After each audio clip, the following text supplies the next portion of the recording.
Greetings, everybody. Welcome and happy Monday. What is up, folks?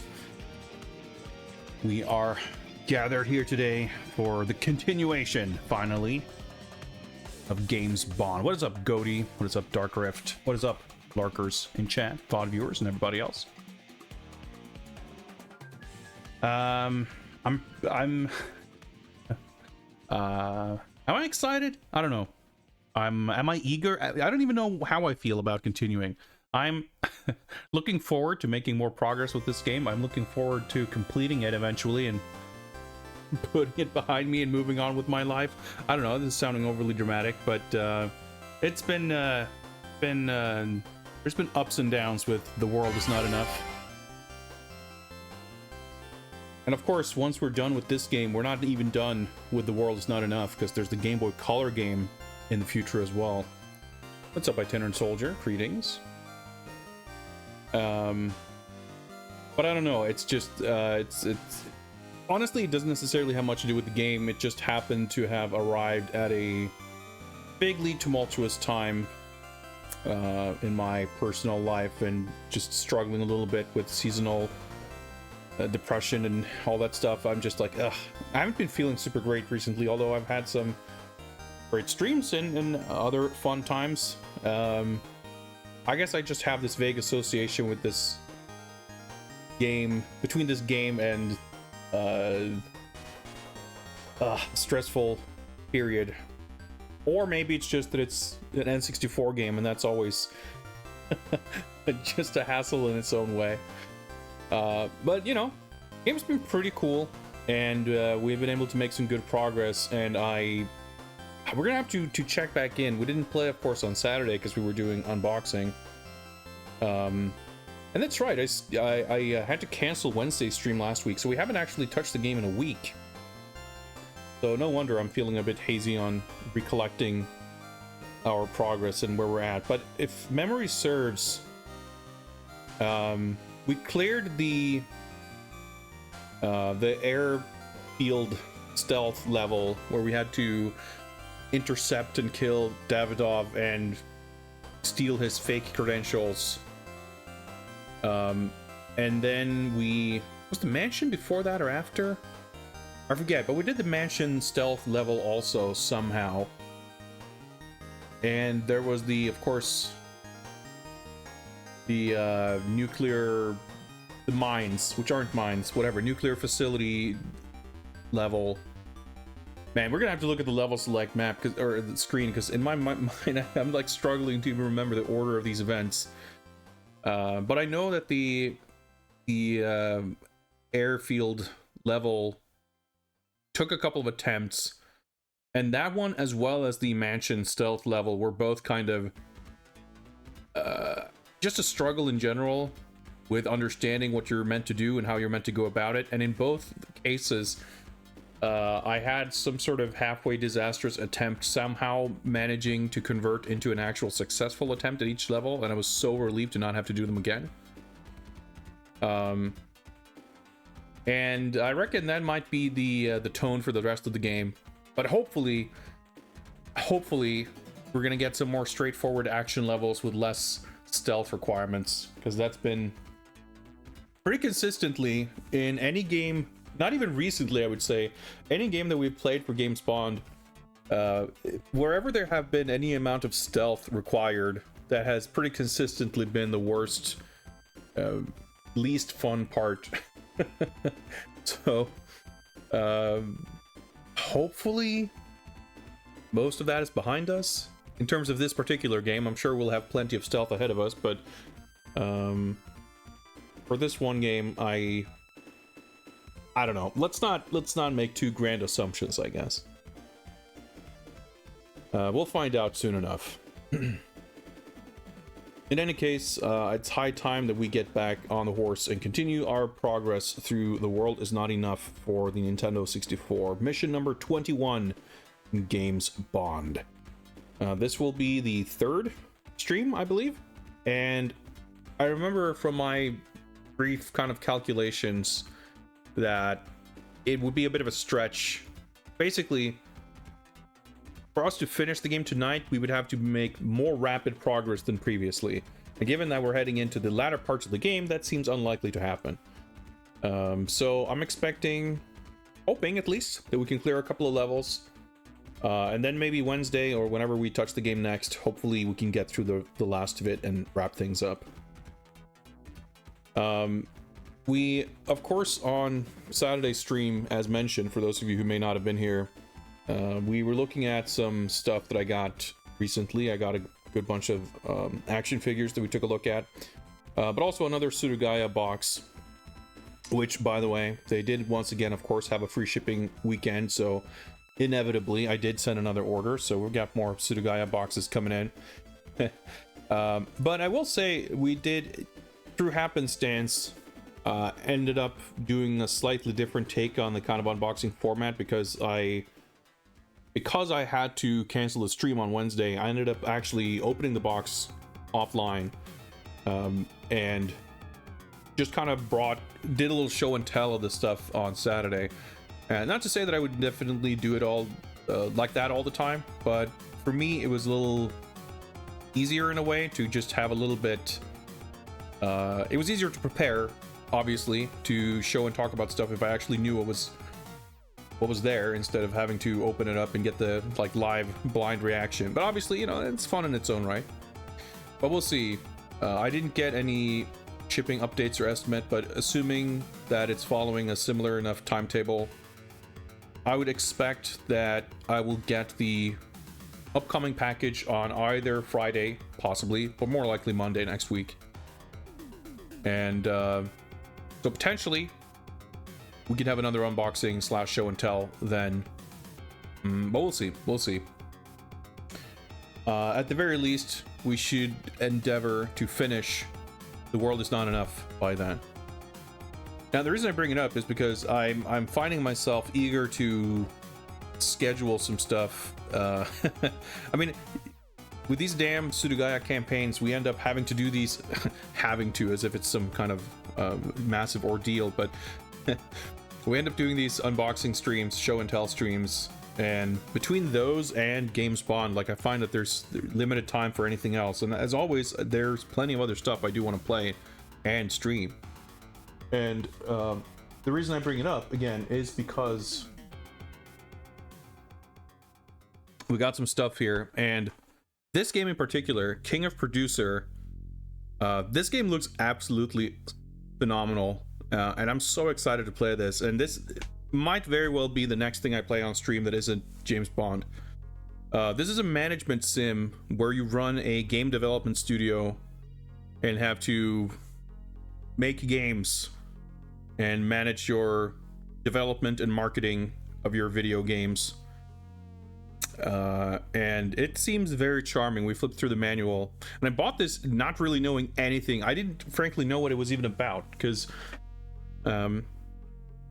based on the cover art, the subject matter isn't made super clear. It's called King of Producer, so I had just assumed that it had something to do with music, being a music producer or managing some kind of musical artist or something. So it wasn't until I literally had the game in hand and I looked at the box and I looked at the back and I realized, hey, hang on. It says right here that it's a game soft development and sales simulation. Oh shit, that seems pretty sick. And as you can see, we got all kinds of stats, graphs, event scenes, amazing pixel art, and cute illustrations. So this seems like a pretty sick game. So I've been kind of itching to play this. But I just can't get more sidetracked from Bond, especially when we're in the middle of a game like this. I might take breaks here and there, as I have done in between games, but that's why I'm eager to wrap up The World's Not Enough. Of course, we also got Lowrider Round the World, which seems like to be pretty sick. Very interesting. This is a Japanese developed lowrider enthusiast lifestyle sim, which I don't even really know what to make of, but I'm excited to see what it's like at some point. Of course, the general pile of backlog games that I've been picking up over the past fucking 7 months at this point keeps growing. And I was thinking, man, I need to do some proper like 2023 catch-up streams of just not, you know, finishing games necessarily, but at the very least taking a look at stuff that I've been picking up over the last however many months. Games that I picked up this year, but I haven't played yet, basically. Because there's more than a handful of those. And, I don't know. I think that's something that would be nice to do. It would be nice, I mean, maybe it's a pipe dream, I don't know. But maybe, you know, it would be nice to, before the year's over, have at least taken a look at everything I picked up this year. What's up, Icarus? Yeah, I mean, the backlog as far as games I intend to play is like bad enough. But when you come to all the games that I just pick up because they seem interesting, yeah, that's troublesome. But I am playing games. I'm making my way through RoboCop off and on, off stream. Definitely enjoying that game, and I'm thinking about probably trying to write something for my website about that game. Because I've been neglecting that like crazy. I literally have not written a proper blog post all year. And like every year I'm like, man, I need to write more. And then like for usually the first couple of months I write or post something, but in 2023 it's been like nothing. So right now I'm paying however many, I don't know, somewhere between probably 20 and 40 bucks a year to keep that site running, to do nothing. I mean, I'm happy to keep it up, obviously. I'm not intending to pull it down. I'm not expecting the site to turn a profit or anything.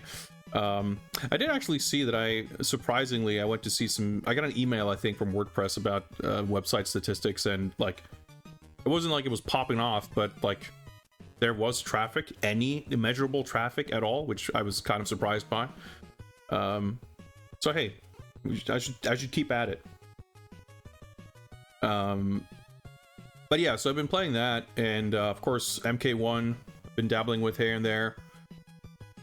And I've also, over the past like 2 days, I picked up Demon's Tilt again.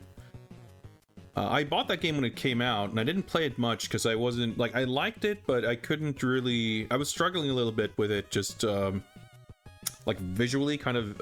It was a little too intense, so I didn't really enjoy it all that much. But a couple of years ago, it was on Game Pass, and I was home on sick leave, and I couldn't really do much but sit and lay down on the couch and play video games occasionally. And I found myself getting into that game, and I got all the achievements, and I got like super into it. And it just so happens that recently I've seen 1 or 2 people actually play that, and got me kind of itching to get back into it. So I started playing it yesterday, and turned out that I had a lot of the muscle memory still there and a lot of the kind of table knowledge, so I was able to do pretty well. And that in turn led me to purchase Xenotilt, the sequel that I had been interested in, but I'm always hesitant to buy games on Steam or new games, like if I don't actually think I'll play them. I'll buy old games and not play them. But when it comes to new games, usually it's like, you know, they'll probably go on sale before I get around to it, or, you know, if I buy stuff physically, there's a little bit of you know, basically there's an opportunity cost to the sort of the actual endeavor of ordering and having stuff shipped and whatever else. Whereas if I buy something on Steam or Xbox Live or whatever it is, it's, you know, I could buy it whenever, so there's no benefit or purpose really to buy something ahead of time to eventually play it later, especially if it's likely to go down in price. But I really had that itch, so I picked up Xenotilt this morning, I think. I can't even remember.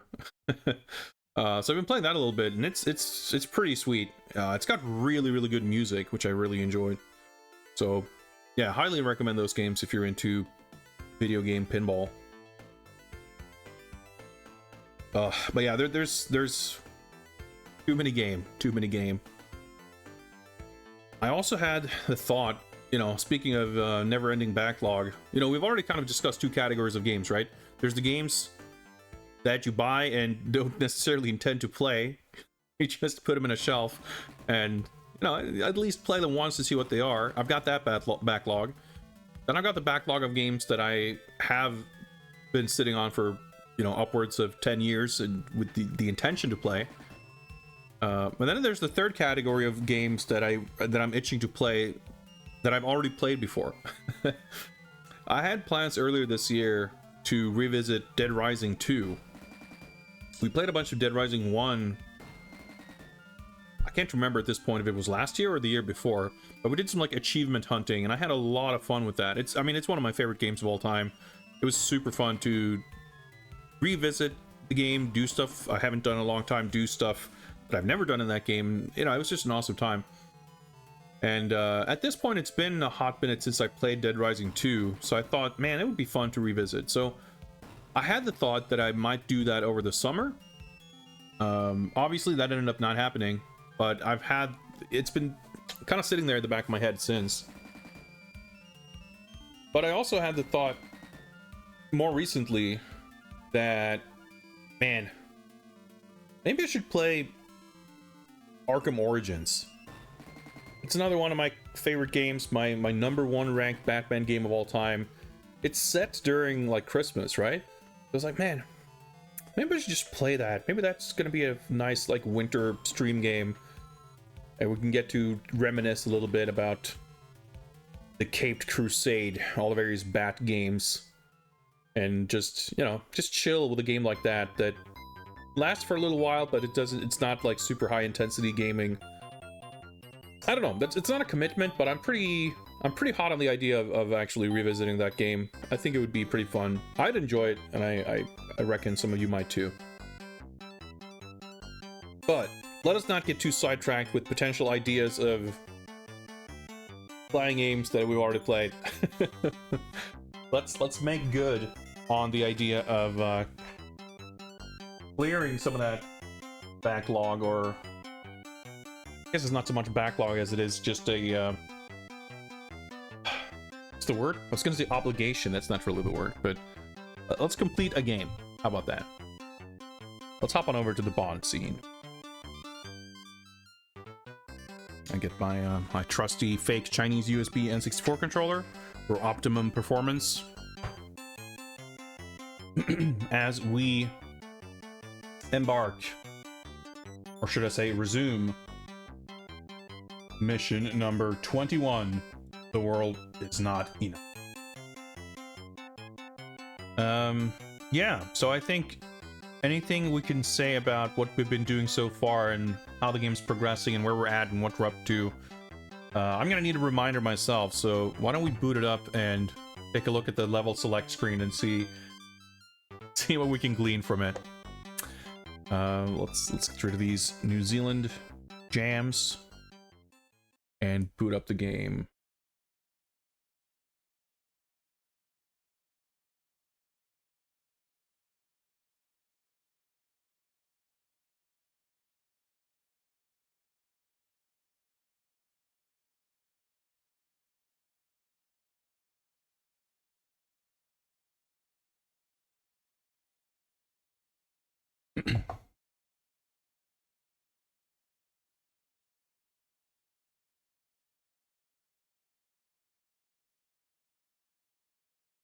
All right, do we have audio? Is it just silent?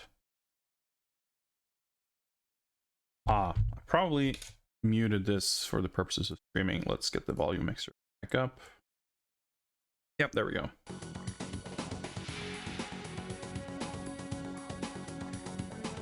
There we go. All right, I'm not sure if it's loading anything automatically, so let's do that.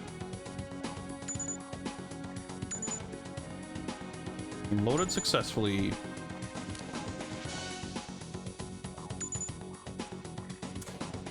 All right. Oh, that's right. That's right. Okay. I don't know why it started on this. Whatever. Yeah, so this was the mansion stealth level, and then we had the airport level, and then the mine, the nuclear facility, which obviously makes sense that it's after, right? Because he gets the information about Davidov, and this is where he goes to kill him, and gets on the plane to this place. It's just funny. I think these two levels were just a little more traumatic. So clearing this one feels like a more distant, fading, not too worrisome memory. Didn't take too many attempts. City of Walkways 1. Yeah, so this is where the weird rickety bridges and jetties or whatever around the water, and there's the caviar factory and the killer saw blade helicopters, which I guess, judging from the little thumbnails here, we're gonna get to see on what I presume will be City of Walkways 2.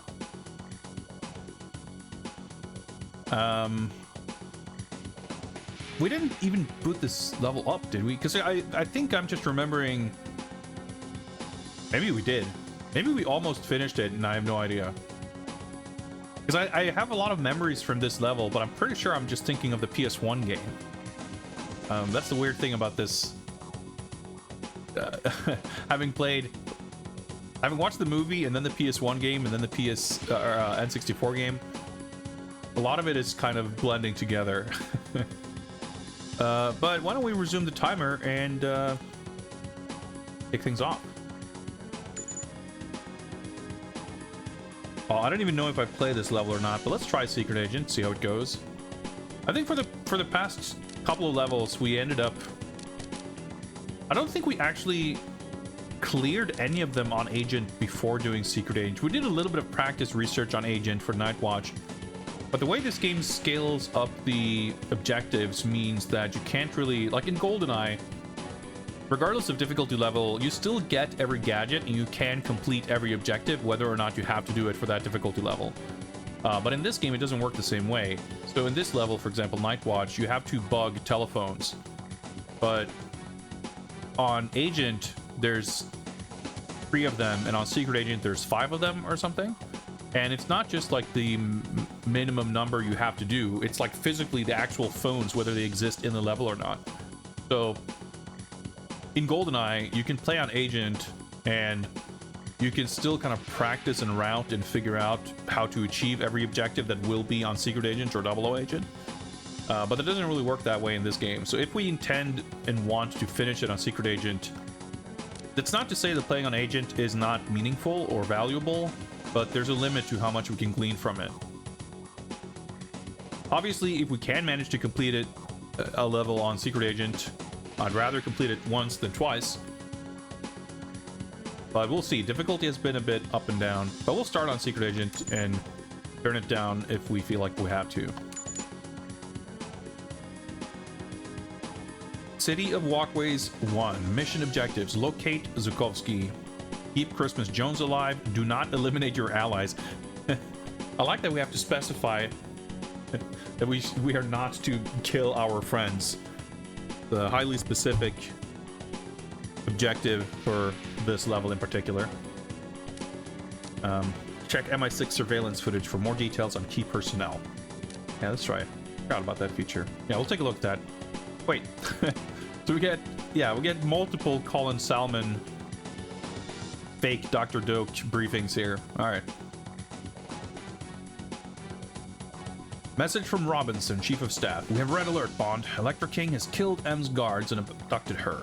It is imperative that you find M, Bond. Right, she gets kidnapped and we have to go. Yeah, so that tower stuff is probably after these levels then. Oh yeah, because we usually get a cutscene after this that basically gives us all the exact same information. But whatever, let's read it anyway. Electra told M that she was worried after you went missing in the middle of the night and persuaded M to come out to Turkey. It was a trap. Evidently, Electra and Renard are conspiring together. I'm sure you remember Valentin Zukovsky. He used to be KGB, but is now the legitimate owner of a casino and caviar fishery.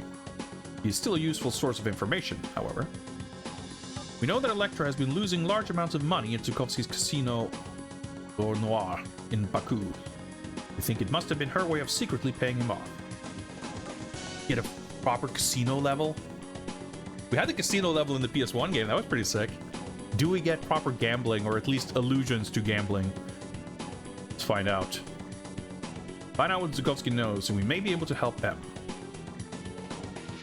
What's up, Mudo-sama? Message from John Cleese. Well, no doubt you'll be able to persuade Mr. Zukovsky to talk one way or another. One way another, okay.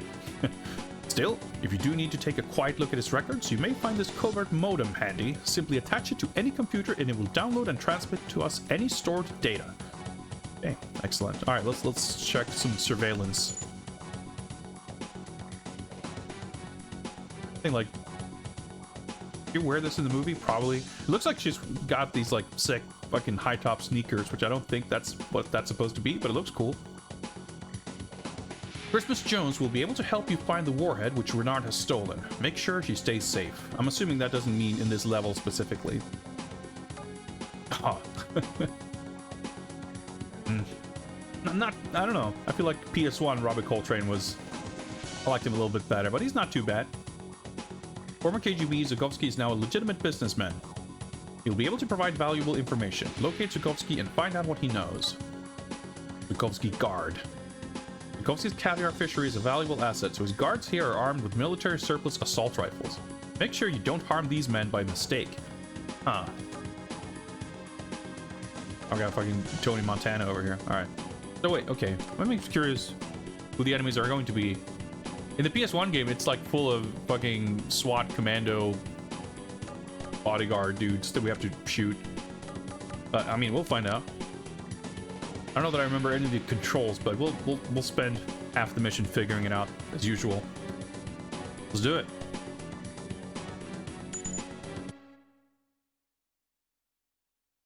I reckon we'll get some developments with regards to the mission objectives as we proceed. Robinson, tell M that Renard has escaped with a nuclear warhead. Red alert. Listen, 007. M is missing. Electra King killed her guards and abducted her. Electra must have been in league with Renard ever since she was kidnapped. It looks that way. What is your current situation? I've overlooked one critical element. Beluga caviar. Pretty cool little intro. I'm a little worried about how big the level looks, and it doesn't look like we're gonna get much casinoing, but I mean, maybe we have to find the casino. We're supposed to find Zukovsky, right? Oh man, look at this car though. No BMW product placement, but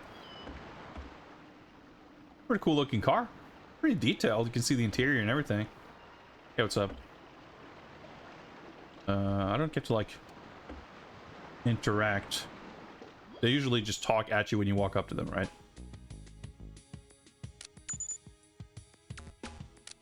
Alright. Oh yeah, we got the stuff. Yep, okay.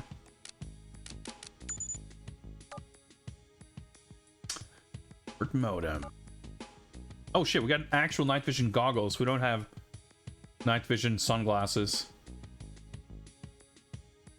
Okay, I'm also gonna... Let's try to... Nope. There we go. See all these button macros again.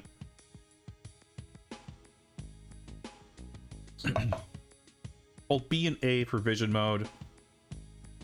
A and B for gadget. B and Z for firing mode. Okay, okay.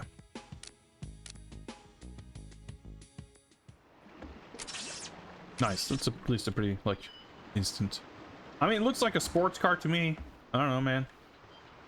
It's all silvery, like in the movie. So, I wonder if... We're... Oh, man, the fog. We're told here that we're not to kill Zukovsky's men. But does that mean that people will or won't be hostile to us? Guess we'll just have to find out. I wonder if she's coming with or she's just hanging out over there. I was thinking, like, I don't know if there's a thing in this game about, like, not drawing negative attention by holding a gun. Like, I'm not really sure if I'm... Is this stealth? Am I somewhere I'm not supposed to be? People will shoot at me and I should not be shooting them back. Like, I have no idea. Let's see.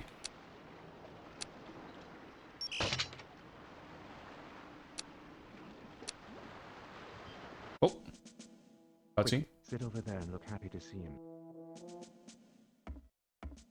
Man, she's looking pretty buff.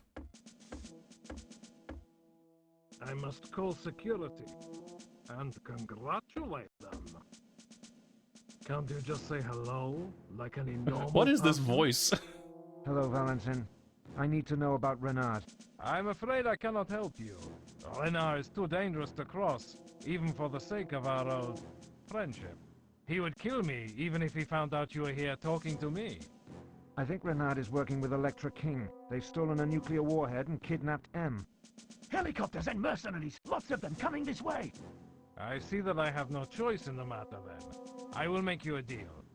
Keep those thugs outside away from me, and I'll give you everything I have on Renard and Electra. Alright, simple enough. My records are stored on a computer in the office of the fishery further out from the shore. Alright, so I'm gonna modem that computer, I guess. Thing. In here. Not. Retrieve computer files. Oh.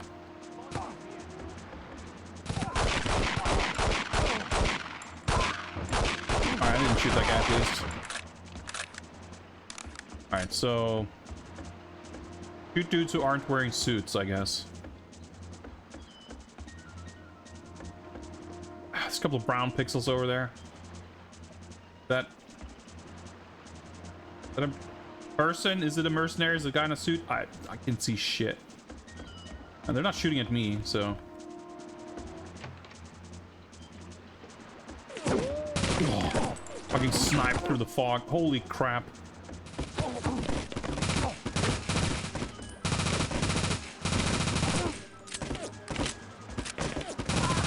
Armor would be nice.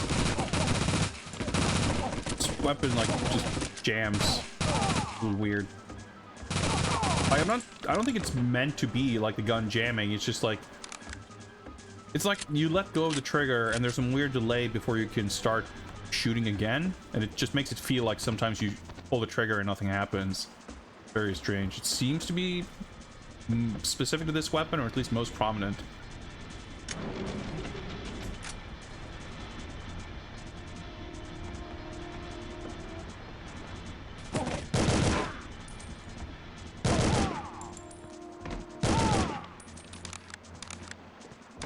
Kind of elevator.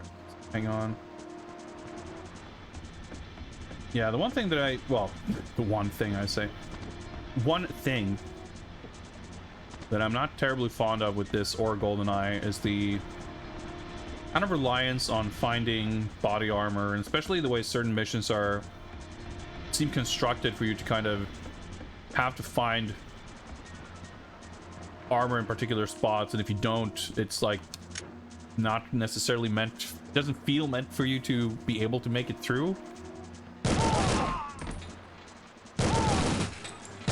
Oh, no, okay, this gun definitely... Ooh, I weird too. Wait, hang on. Oh, there's the door. Because there's no health refills. And you can occasionally get pretty, get cooked pretty quickly.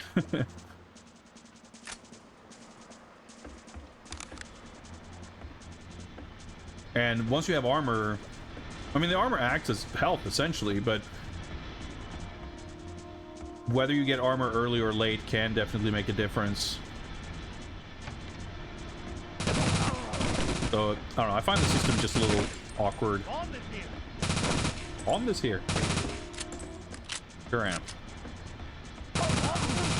Man, the range on this is pretty shit.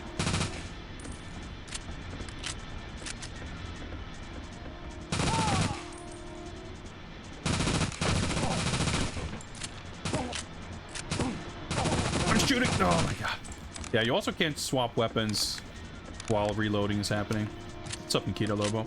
Yeah, the animation, like the visuals overall in this version, I think are really impressive. Like the PS1 version, I really like the look of, and in a lot of ways, this is like pretty clearly more detailed.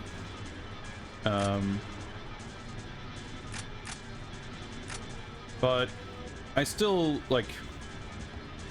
I just kind of inherently dislike the N64, just the visual kind of output of N64 with the everything being blurry and everything. Like there's a lot about it that I just don't really like. So I still prefer the look of the PS1 game.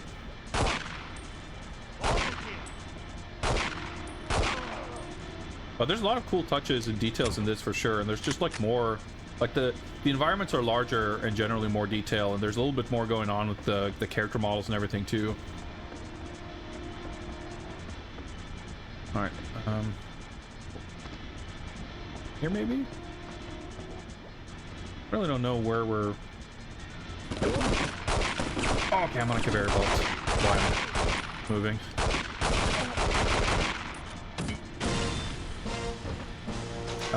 Okay. Something killed me. But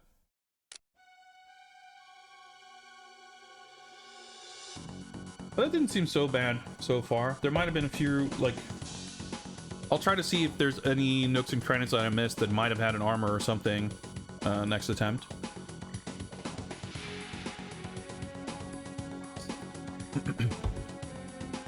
Yeah, I mean, this version is for sure more elaborate in a lot of ways, but PS1 version has a lot of charm that is, well, I don't want to say missing from this version, but there's a few elements of it that I thought were cool. But if someone were to argue that there's more unique aspects to this that they prefer that are missing from the PS1 version, it's hard to argue against it. You know, we got all these in-game cutscenes with voice acting. We have more levels. There's instead of insect fly into my face. All right. There's more of these little bits and pieces here. Like the levels themselves are more elaborate and longer. Like there's definitely more to this game.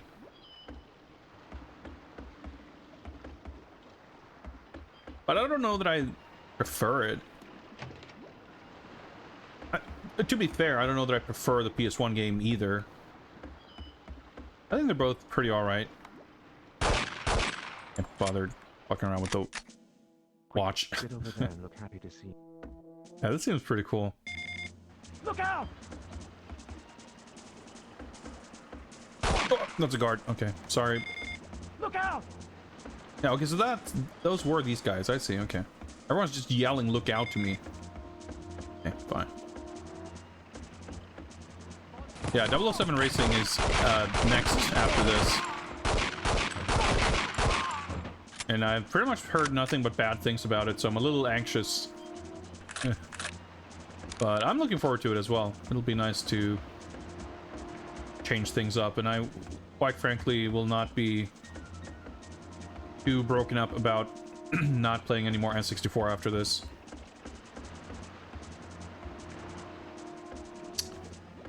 I'm just trying to see if there's like could potentially be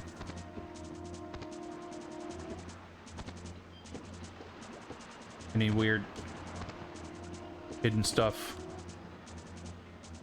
i.e. armor or anything. It doesn't look like it though.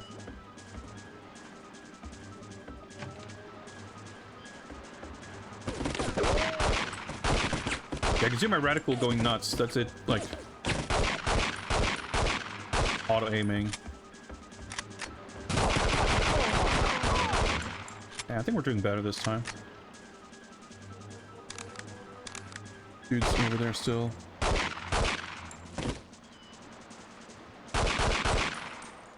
Pretty sure it's locking onto the railing. Okay, I hit him. Okay, we got through that. significantly, well, not unscathed, but less scathed the last time. 2 bullets. So was there another door or something? I feel like I didn't really look too closely over here. Well, not much to look at.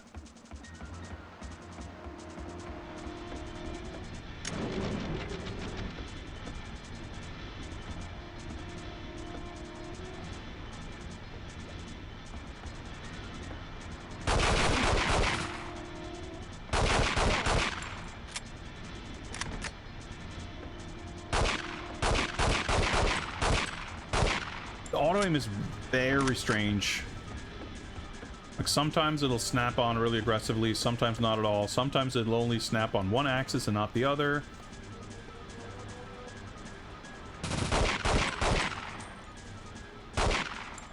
Like you can see the reticle moving up and down, but it's not actually locking on. But like I guess like if you get closer, it maybe locks on. It's fairly mysterious.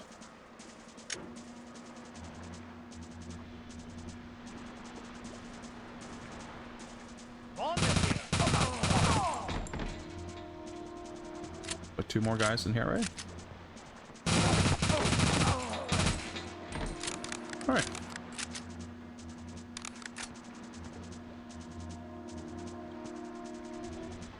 I always get confused about which direction. All right.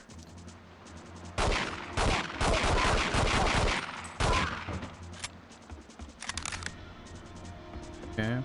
Yeah, we're doing pretty good on health, actually, so...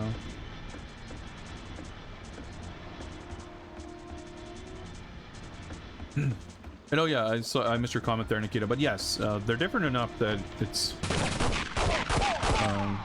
they both offer something that the other doesn't. And as we talked about before as well, like it's also one of the relatively few situations we'll have here with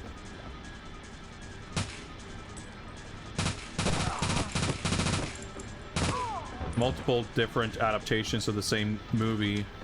We get to see the plot and the set pieces and the levels kind of like there will be stuff like Nightfire and Everything or Nothing. I think other games that have like a console version and a portable version, but specifically ones that are based on the movie, there are not that many of them.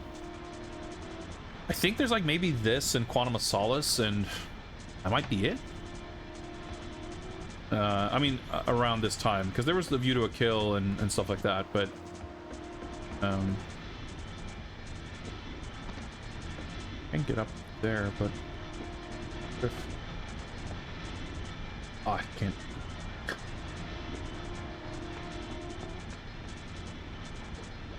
Like, this seems like a kind of room they would hide something in, but it doesn't make any sense that there would actually be anything in there. At least not body armor, but all right, I'm gonna stick to the P99 to keep some ammo.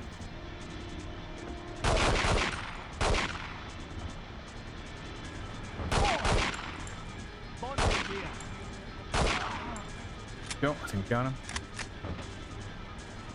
him. Yeah, the shooting's not bad. Like, overall, like, controls wise, you've got, like, you know, the N64 controller. Yeah, I think this guy shot me in the back.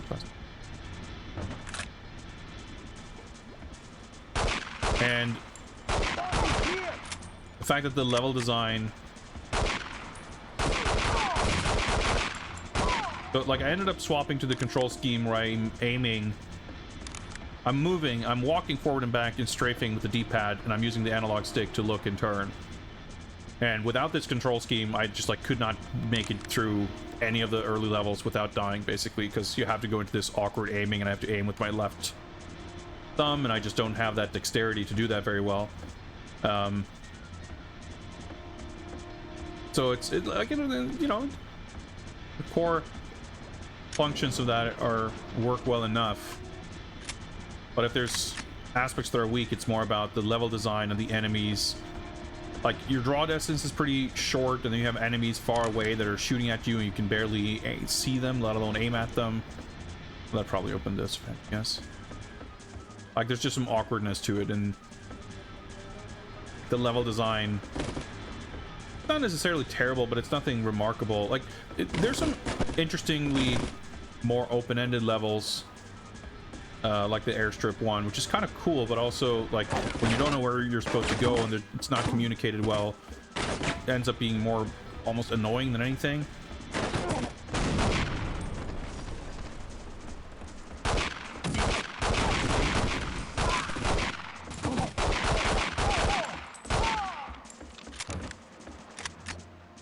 Yeah, like what the fuck am I even doing? Can't see shit. Okay. Something exploded.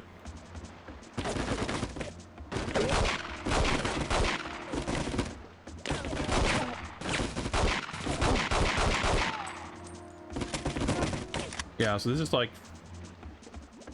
wildly alarming.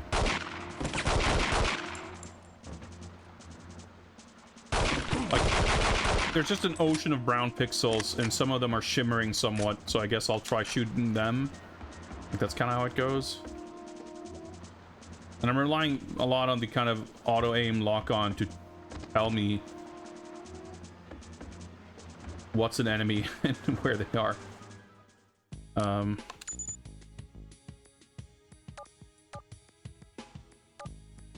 Okay. Retrieve computer files from fishery office. Yeah, I'm trying to, like, did we miss something? I haven't really found an office yet, have we? This rocket launcher? I keep getting these suspiciously heavy weapons. I'm assuming... Well, I was gonna say, I'm assuming we have to deal with some helicopters, but that seems to be... Well, okay, I guess it's not mutually exclusive. I was gonna say, it seems like the next level would be that, given the level select thumbnails. But there could be a helicopter boss or something.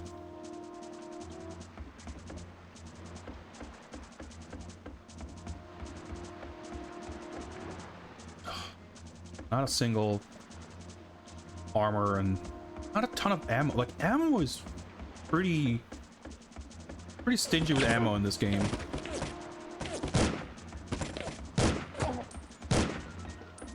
Yeah, like, what am I shooting at? It's...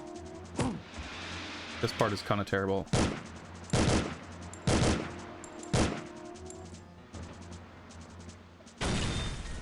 Okay. I'm shooting grenades. Or rockets.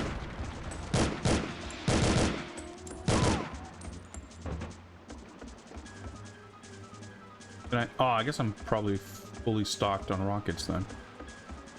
Well, it seems absurd to just shoot rockets at one random dude in the middle of distant fog.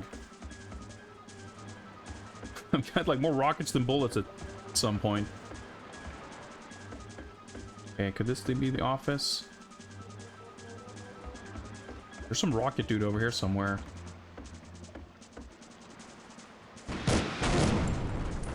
Not sure if I got hurt by that, but launcher, rocket. That's pretty cool. Okay. We don't have a lot of health. But this could be close to the end of the level. Could be. It's been a pretty straightforward running and shooting level. Kind of seems like maybe we'd go in here and out to that building. I don't know. Oh boy. Could die at like any moment though. Snapped onto something there. Okay, there are clearly dudes upstairs.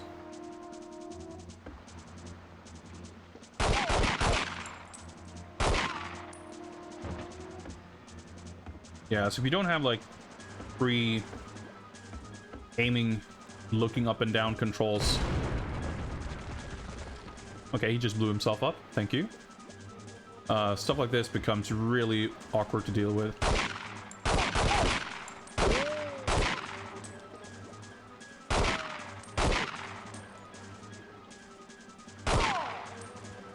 I had to like manually aim so I wouldn't auto aim into the floor. The explosions in this are definitely a lot better than the GoldenEye weird forest fires that stick around for like 2 minutes. Incur like 3 FPS and heavy breathing if you get too close. I don't care much for those.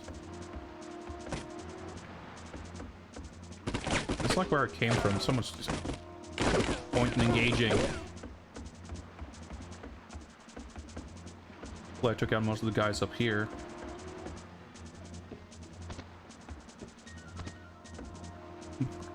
Doing a little hop. Eek up. Oh boy. This is pretty tense.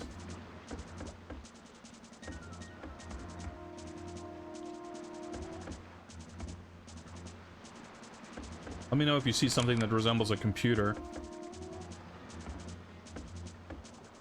I'm just squeezing into every corner in case there's an body armor.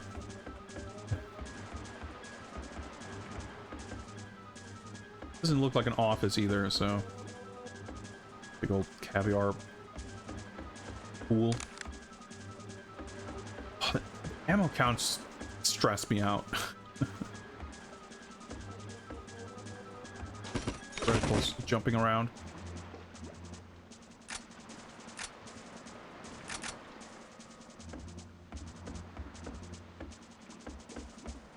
Okay, that looks like it could be an office.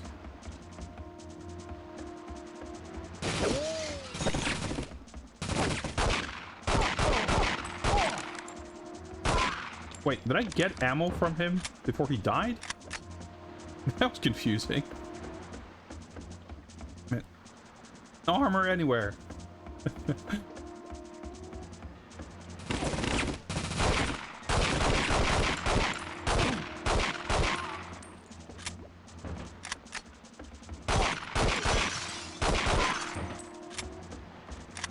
Yeah, luckily the default gun, like, it's fun and feels good to shoot, but it's also reasonably effective. That looks like a computer. A little escape ladder. Okay. Pretty cool. All right, next gadget. Covert modem. Downloaded. Got him.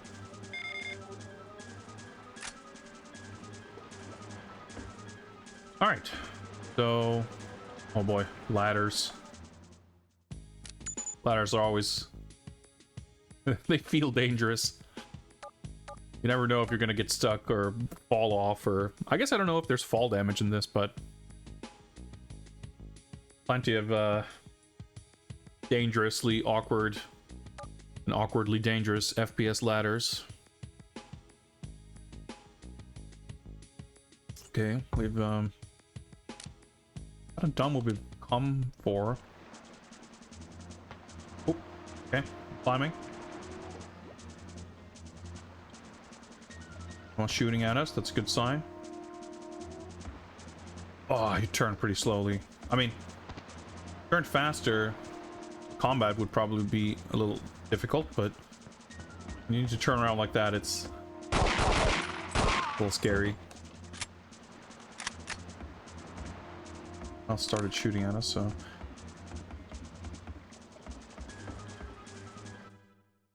I think that's it.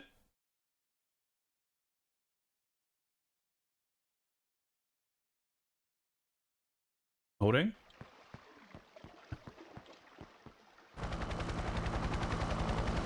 Because I don't think we've had any like mid-mission cutscenes. Or never mind. Okay. Whew. Man.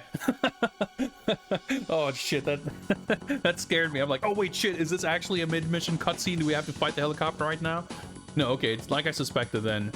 The helicopter is like the next level, and it's like a separate boss fight kind of thing. Okay, so that was a pretty straightforward running and shooting level then. We took 15 minutes. For the 007 award, we have to do it in 3 minutes 50.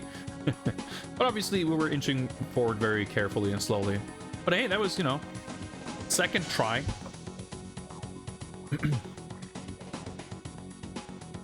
And we died about halfway through first time, so the second half of the level, pretty much went through blind. But yeah, that was a refreshingly simple and straightforward level. That was exactly what I needed after those other tedious stealth levels and shit. Alright, City of Walkways 2. Just smoothly playing a level on Secret Agent, completing it, moving forward. That's, oh man, I love this feeling. Alright, let's see what Paul and Salmon can tell us about fighting a helicopter. Return to Zukovsky. Collect equipment from Zukovsky's car. Do not eliminate your allies.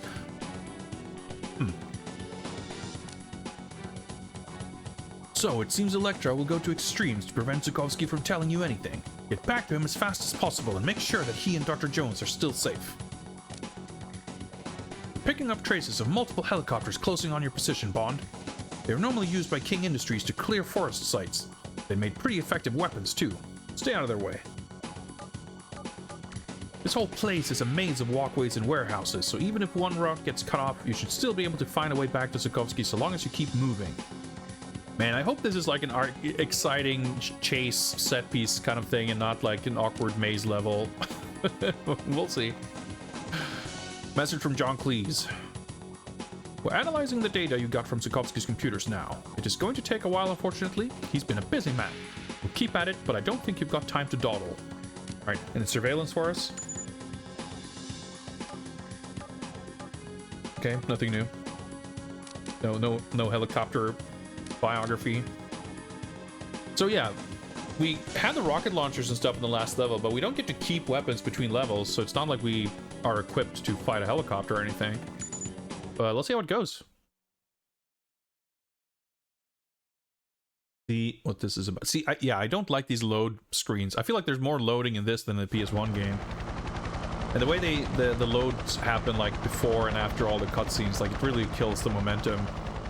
Like the transitions with the FMV in the PS1 games felt more seamless. Like the fact that there's no audio, no progress bar, no nothing, just makes it feel like kind of glitchy even. Oh, okay. Sticky grenade. Okay, this is like where we came from.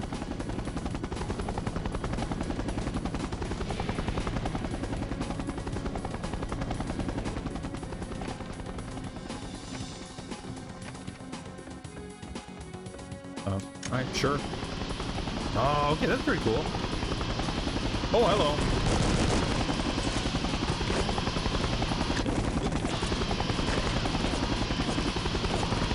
Actually pretty sick.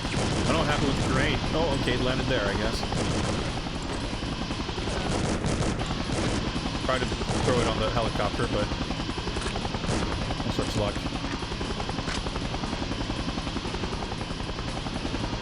That's pretty cool. I mean, it's a lot more like the movie than the PS1 level was, which I think is true for this game across the board, really.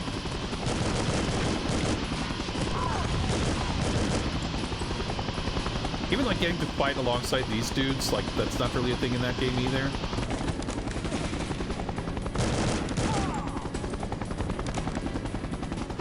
Kind of weird to get this rifle, but then none of the enemies have it, so you don't get any more ammo for it.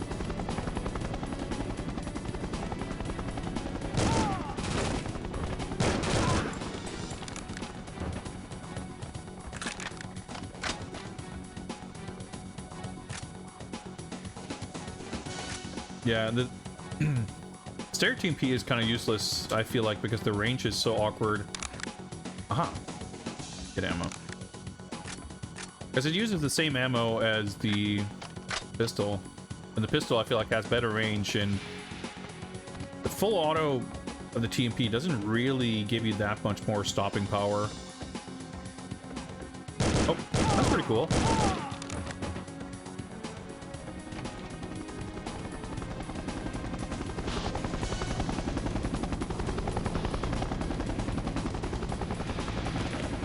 Oh boy.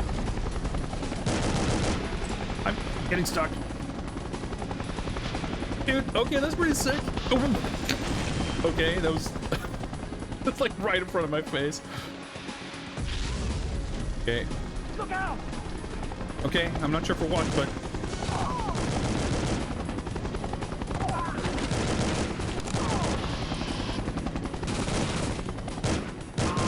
cool. Like, I strongly doubt that the helicopter's going to come in here. Just like from a technical standpoint, it'd be a pretty tall order to have like that kind of destruction happening inside here. But the level does a good job of making me feel the tension, like that could happen at any moment. Pretty impressed. This is a cool level so far.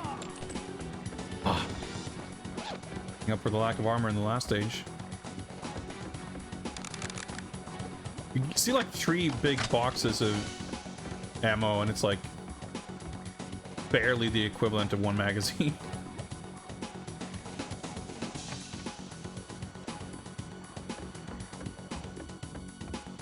Got some explosive barrels.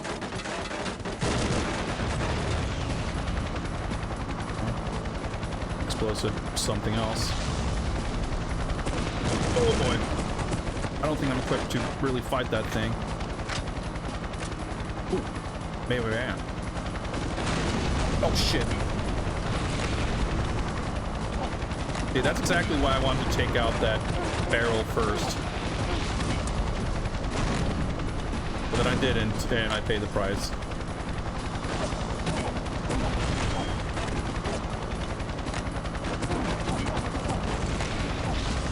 So I don't know if this... Okay. Did it leave because I shot it? I have no idea. But it looks like you're supposed to go that way, so I think you... Well... Ah, nice.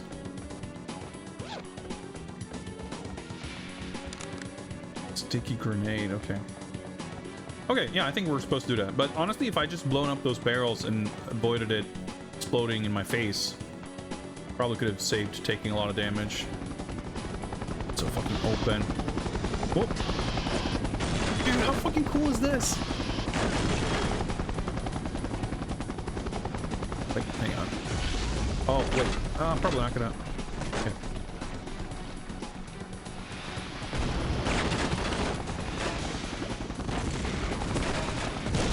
I have to, like, adjust my controller grip so I can reach the jump button.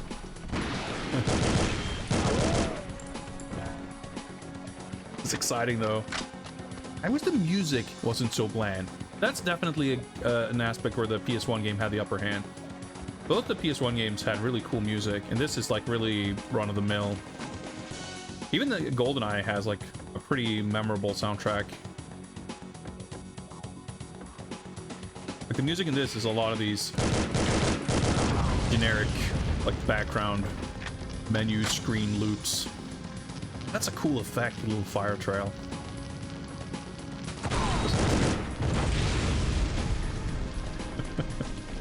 These guys are not very concerned with their own safety. Must have full.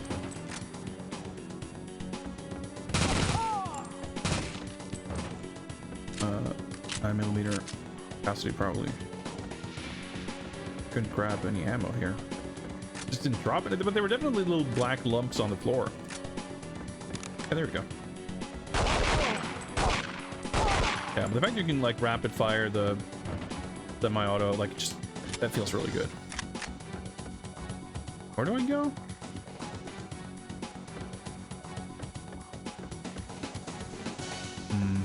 Some kind of vertical aspect of this. Do I climb up here?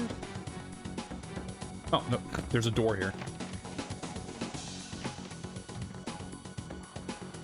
Doors are a little bit disguised sometimes, I feel like. They're not disguised, but they kind of blend in a little bit. Oh. The D-pad is a bit fucked, so... Oh! Just, okay, let's keep going. Well, that's what you get for shooting into the fog. Fair enough.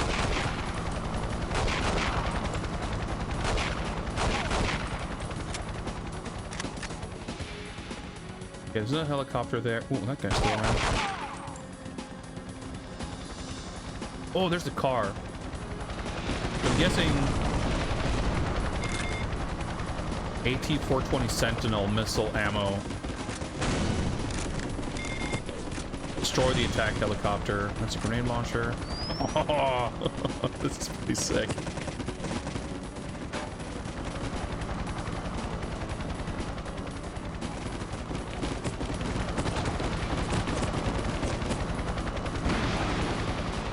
Holy shit. You see the fucking picture.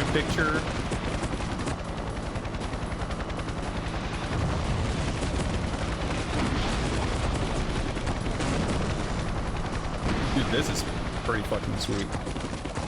Just load up the magazine of 4 missiles. Not that easy though.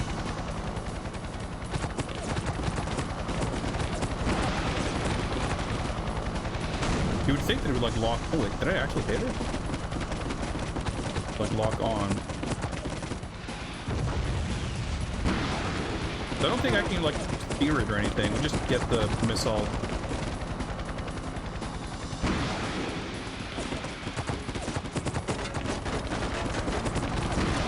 Like even trying to go close.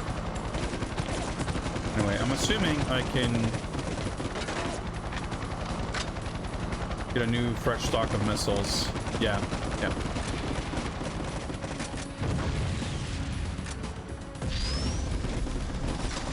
But presumably this is the end of the mission.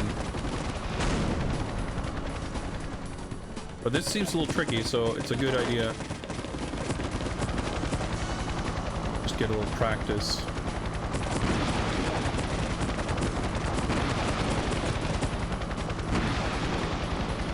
Gotta lead it like crazy, but even then, it's so hard to gauge the distance. Also, I just realized I can pick up the ammo, reload, and then get 4 more. Yep. What's up, Hazemaker? Yeah, the aiming is a little confusing, isn't it? Like, it doesn't feel like it's firing out of where I'm actually holding it. This is gonna be tricky, but we pretty much made it there, and I just failed the mission. Oh, I should have restarted. Oh well, whatever. Because we're gonna have to go through a bunch of extra screens now.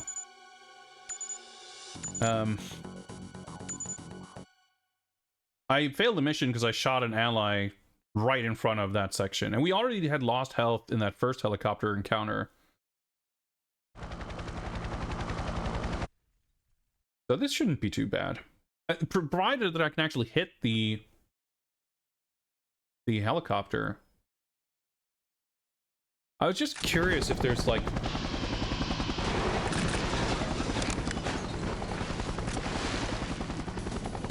if there was maybe something about the aiming or the functionality of that missile launcher that I didn't quite understand. Doors. Yeah, this is a cool stage. This is probably my favorite level so far.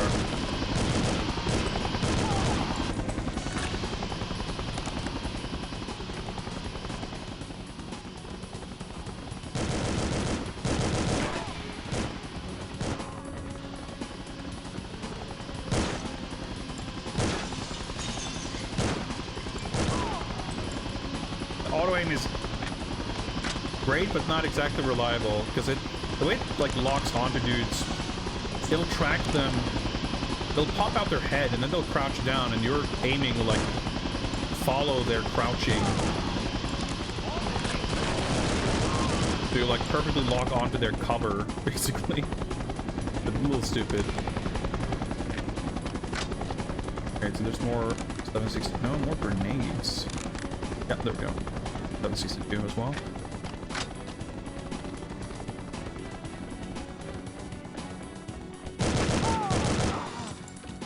Cool part.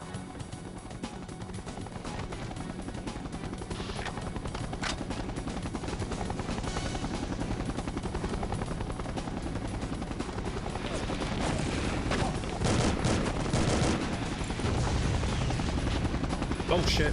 Okay, that didn't happen last time. Can I squeeze through? Oh, I can. Okay, nice. Because I actually managed to run across the bridge last time. The walkway. Oh, do I have to like redo this? It's interesting though. It's pretty cool. I don't know if we're... Oh, okay. I was gonna say, if I can get up. I'll also do my no-handed ladder climb technique. Okay, armor's taking a beating. Yeah, there's like wobbly bridge. Here we go. Whoa! And rocket sniped. Shit. Okay. Almost full health though. I just need to get more armor, which I think there might be more in here.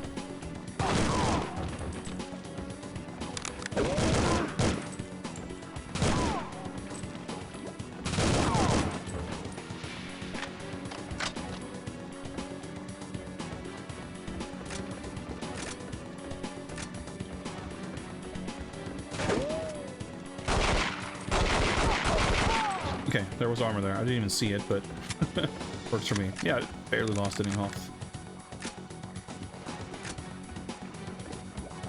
I believe the door was over here. Yeah.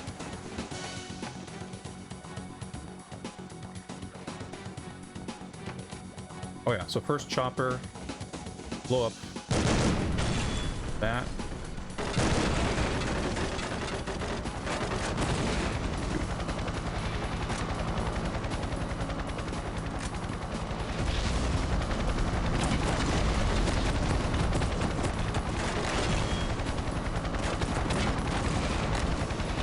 The diagonals in this D-pad are pretty awkward.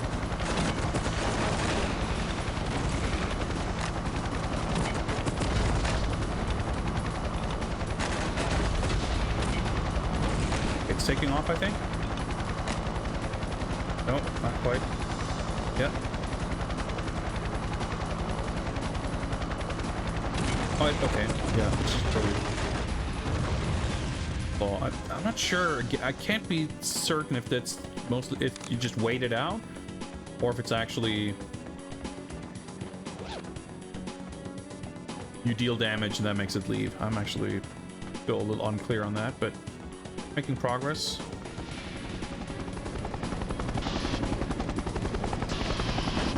Oh yes, the middle one. Ah, I see that collapses in a different way, and you can actually get across there.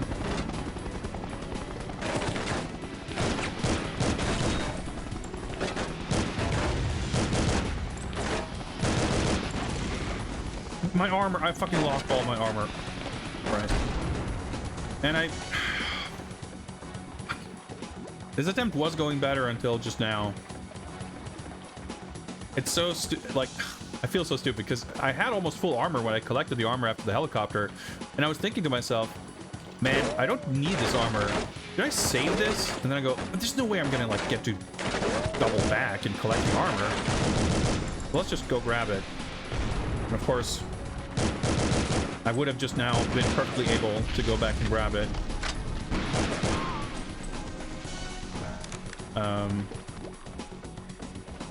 But there might be more armor. This rocket launcher, I figure, is going to be maybe easier to hit with than the other one. I don't know. That might not be true.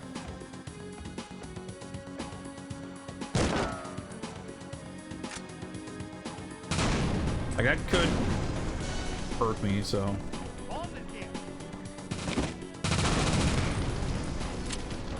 The guys on the right, there's probably gonna explode themselves. They do like last time. Yep. Got them. Oh shit. Well, they exploded the barrels, but they survived somehow.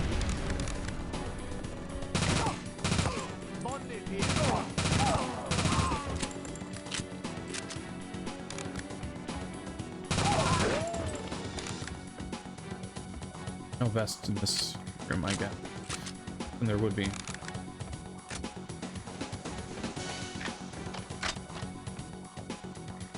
Ah! Getting stuck on corners. Wait, hang on. No. Something to climb on to get up there. This is the foggy walkway coming up here. Yeah. There's like allies right. Oh, I'm getting stuck.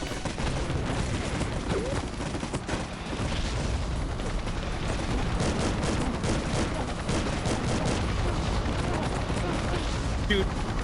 And rocketed from behind.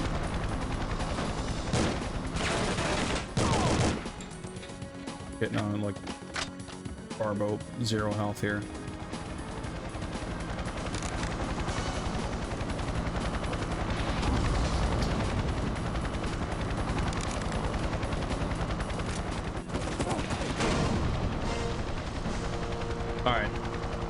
But basically, it was that one rocket dude in the section with the collapsing bridges that killed the run.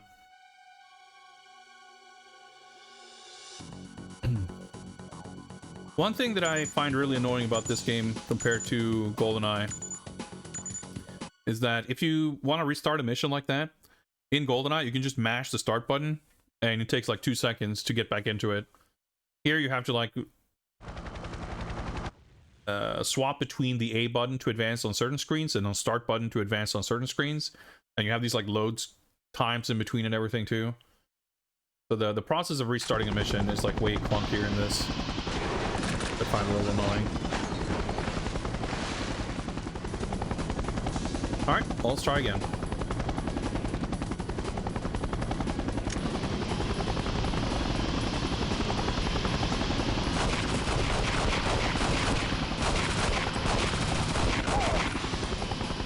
Oh my god. Didn't do great there on accuracy, but we're alive.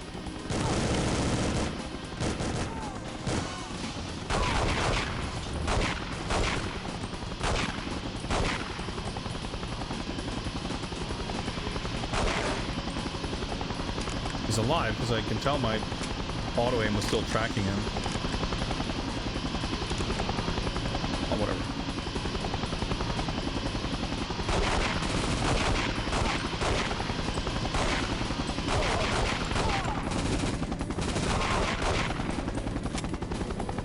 Really a blessing and a curse. Ooh, I have to say, he's got a grenade launcher, so I don't want him to shoot me. Made it through there. Yeah, the thing is, like, if I get more armor before I fully deplete the one I'm currently wearing, it basically doesn't really matter how much damage I take, because it'll still get filled up, you know?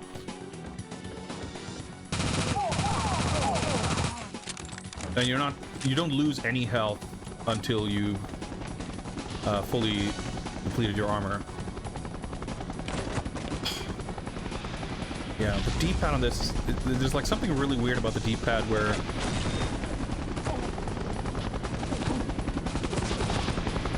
sometimes you try to hit a diagonal and it'll register as just like nothing.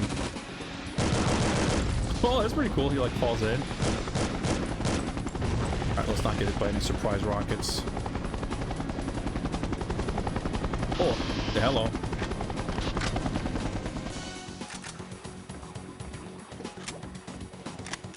Yeah, so there's armor in here. So I'll try to save.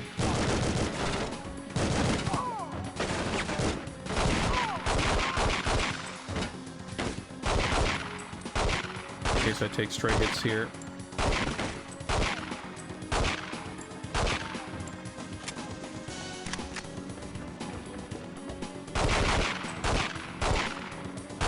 I want to say, just running through here, I picked it up unknowingly last time. It was on the line there. Oh shit! That guy didn't turn around last time. Oh, there we go. Armor. Oh shit!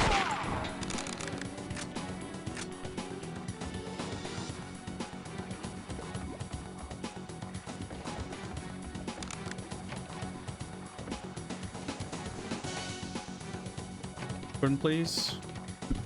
God damn. It's like you activate both doors and one will open and the other will close in your face.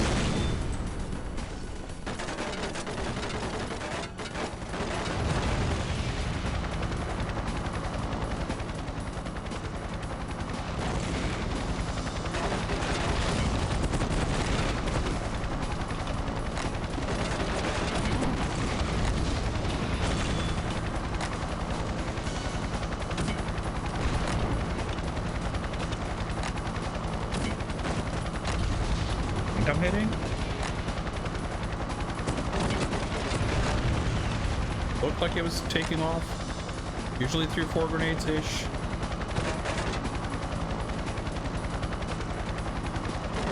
Yeah.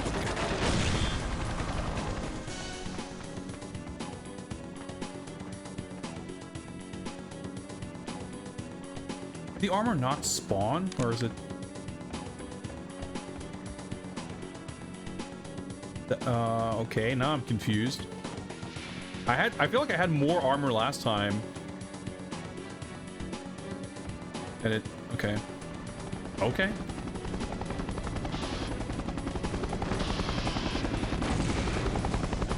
Oh, whatever.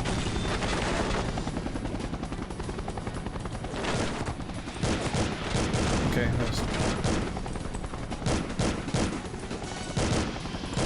I think I killed the rocket guy. I can't see shit. I'm gonna go up here and take care of him first.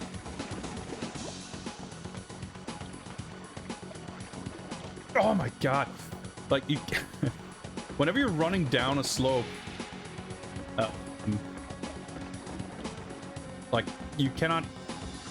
You're basically... You're not, like, sticking to the ground. Like, your velocity kind of makes it so that you're... Like, depending on the timing of the button press, you might be airborne when you're pressing the jump button, so the jump doesn't come out.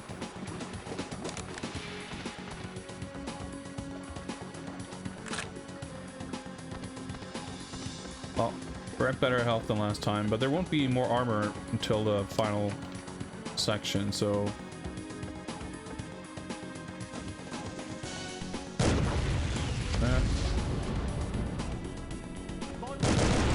These guys would be shooting at me and they could hit that barrel.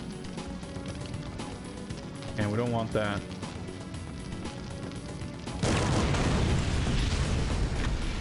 Can't wait for these guys to shoot that and just do it ourselves. Okay, not sure what that explosion was all about.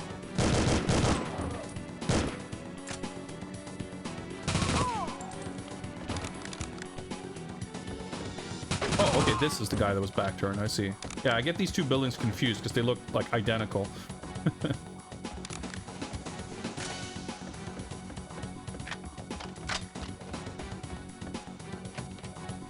Yeah, this part has me nervous. Not like I know not to shoot the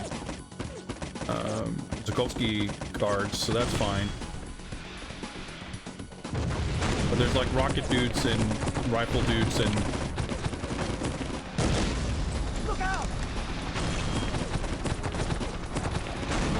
I can't see shit. It's like not easy to deal with.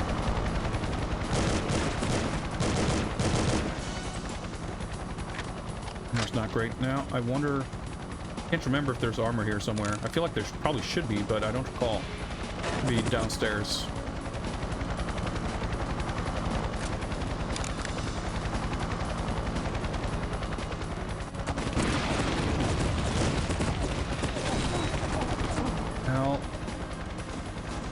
I'm more... Oh, there's armor right there. Okay.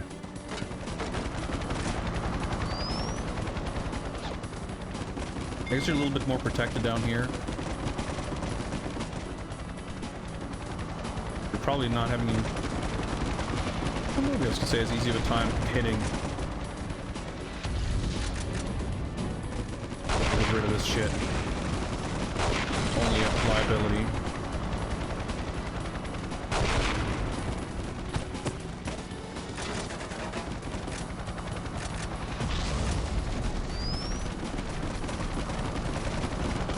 Well, I guess it's over there. Okay.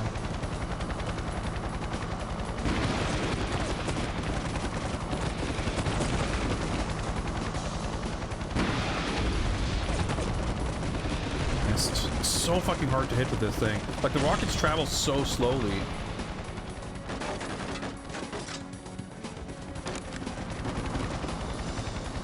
So I wonder if there's, like... Is there a pattern or a phase... to like a helicopter's movement such that I can target it like... Dude, I still fucking missed. No, wait, did that hit? That hit. Okay. This looks like it could work. Okay, yeah, going left to right.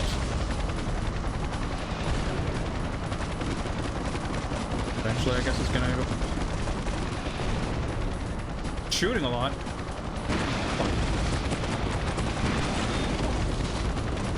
I just shot myself.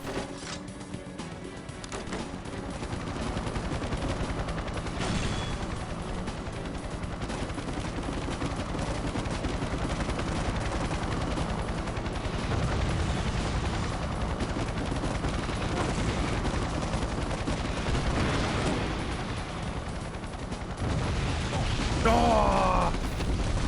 Firing fucking rockets in here. But I hit it at least like 2 or 3. Oh, I'm getting fucking shot.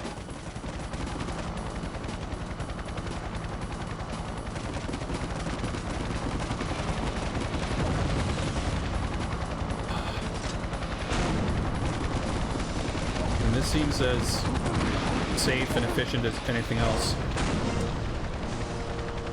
Oh, got me. Whenever I get a shot, he gets a shot, so I mean it's not unreasonable, but it's annoying. It's especially annoying that everything up until that point is pretty straightforward now. But I feel slightly better. Like the problem with that approach that I took now is that I can't really see the helicopter. I can make some educated guesses from seeing like bullet tracers and, you know, bullet hits on the like roof above me, where the helicopter is, but I don't know if it's following a strict pattern to the point where I could time it the exact same. And like, because what I would ideally like to do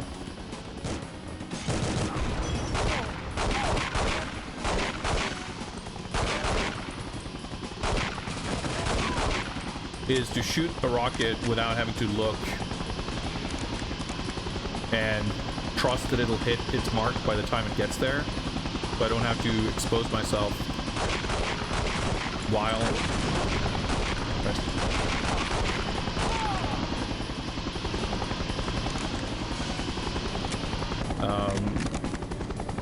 like the way the rockets travel, like logically it makes sense that by the time it kind of gets there, I will have been able to get out of the way. Maybe that's the whole idea with the picture-in-picture.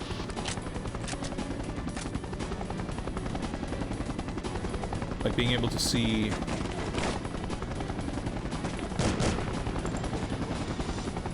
where the get the rocket guy. Get it. Look out! Like you can see where you're shooting so that you can use that to help aim instead of just standing there like an idiot.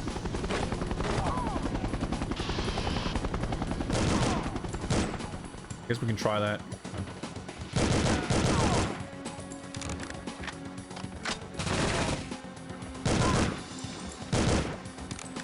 Taking a little more damage this time, which is not ideal.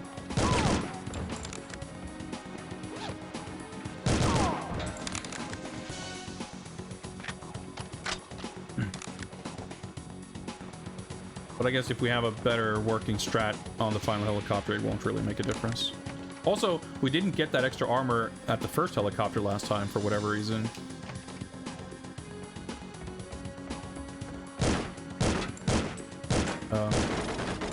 Is it just like out of order? There we go.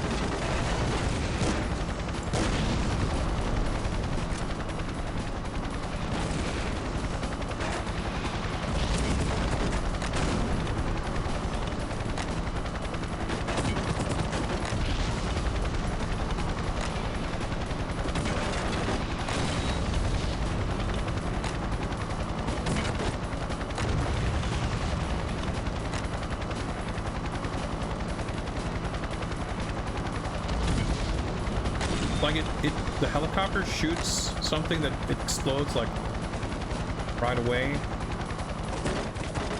Then it takes, I don't know, that whole sequence is a little confusing.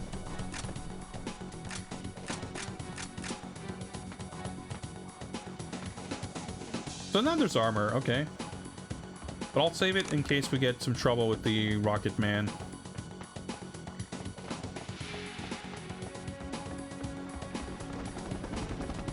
But I think these guys over here, they're like scripted to fall into the caviar vats. I think they die on one hit. Oh, maybe not that guy. Definitely in the first section. Okay, there we go. Well, at this point, you might as well still grab the armor. Why not? We're not at full, so.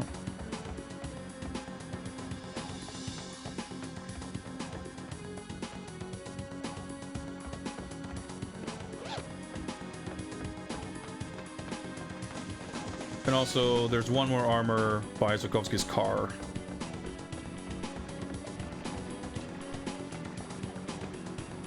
Alright, let's hope we can make the jump. Oh, there we go. Grabbing the rocket launcher seems kind of whatever. Just one more weapon to cycle through, so I'm not going to bother. Oh yeah. It's safe. He's funny, like, oh yeah, let me just explode this flammable barrel, you know, for safety.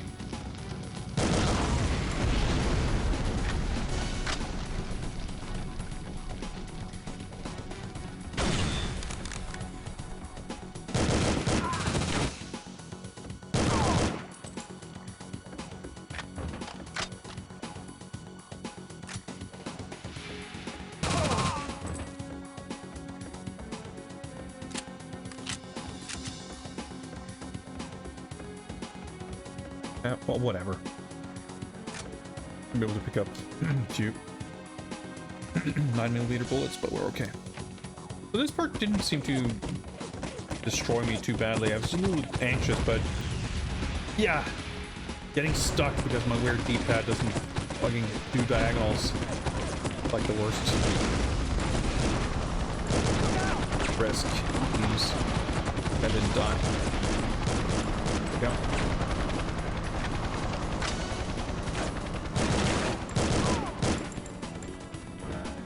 I'll just go down. Whoop, that's okay.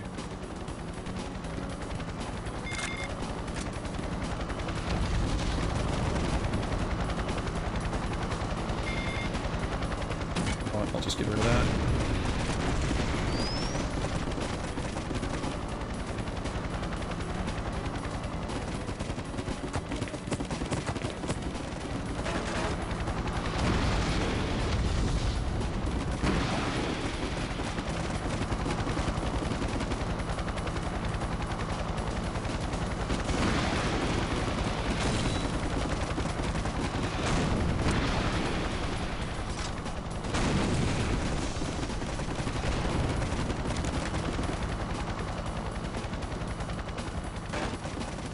I can. So the cycle's like pretty long.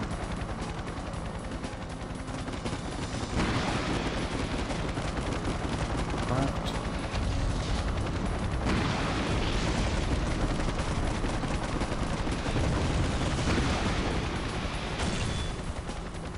Oh, wait. Did I connect or not? I'm not sure. I feel like I take little stray hits here and there.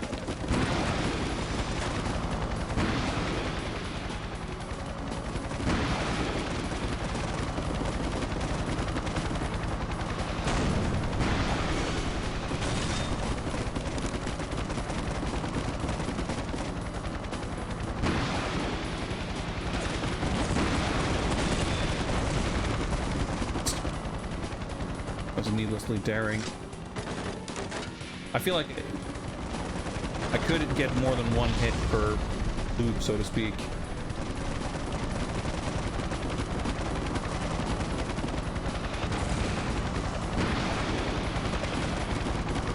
Depends a little bit on where I aim. I need the armor.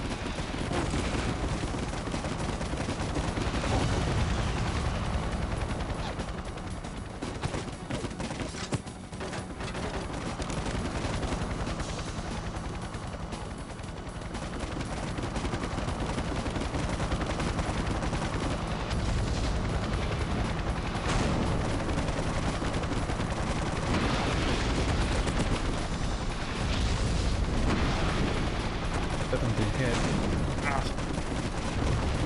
Still didn't do a great job of preemptively firing, so I could have more safely avoided it, though. And it took a bunch of damage. Point?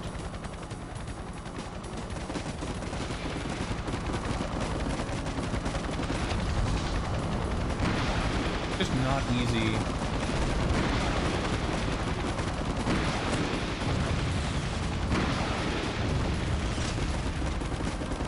Not easy to hit it. It's also not easy to predict or tell where the helicopter is. Oh! I'm just not that safe down here, I guess.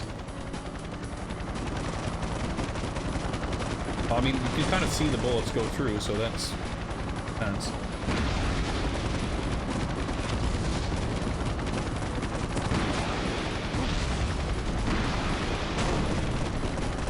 Almost dead. Not really working, I guess. I mean, I hit him a few times, so gotta be.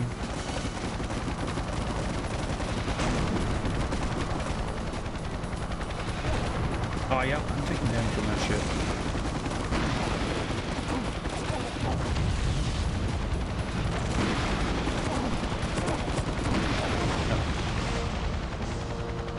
Trying to like just desperately throw out more rockets, but oh, it's not working. Yeah, luckily Zukovsky has a limitless supply of missiles. Oh man, that first level was so smooth, such easy progress, and now the level itself is like simple. I don't know. There's got to be a better way to fight this helicopter. The thing is, I keep getting hit without really noticing. Like, it's hard to tell when you're taking damage. So, like, it's hard just in general. Like, the feedback on taking damage isn't great. So it's quite easy to be taking damage and not really noticing. And because I struggle to tell where the helicopter is, it's like those two things combine to make it difficult to tell like where is safe and not, like relative to the helicopter's location, or I mean, or in general, I guess. Like, I can't really tell what the helicopter's pattern is and adjust my position accordingly.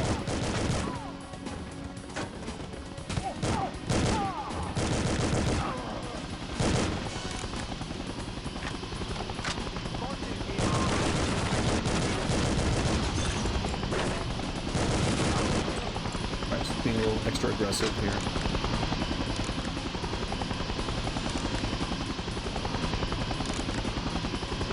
Like, I don't know. I feel like the missile launcher has like a pretty decent rate of fire.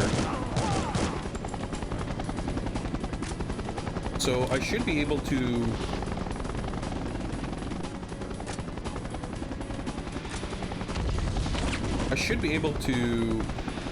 fire, like, make a lot more attempts at shooting.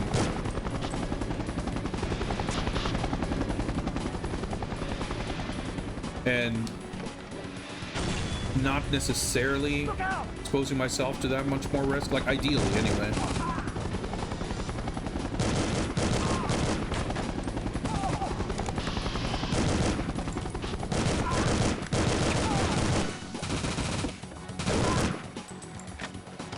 But, I don't know. Full theoretical for my tastes currently.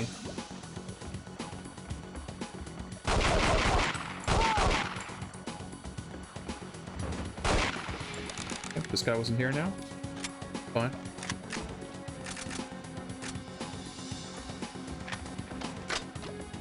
Actually grab the armor. Yeah, we're full health this time.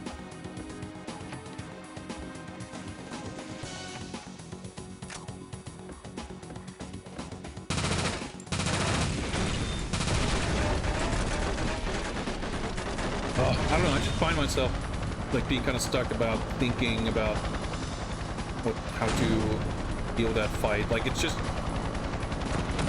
really difficult to even kind of research, science it, because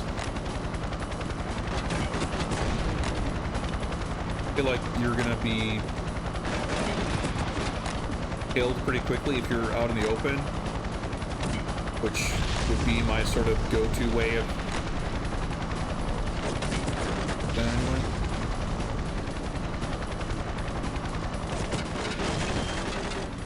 Figuring out where the helicopter is.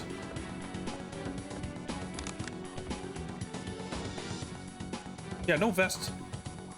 There must be some really specific threshold where if you're over like 90% armor, it won't spawn another one. Really weird.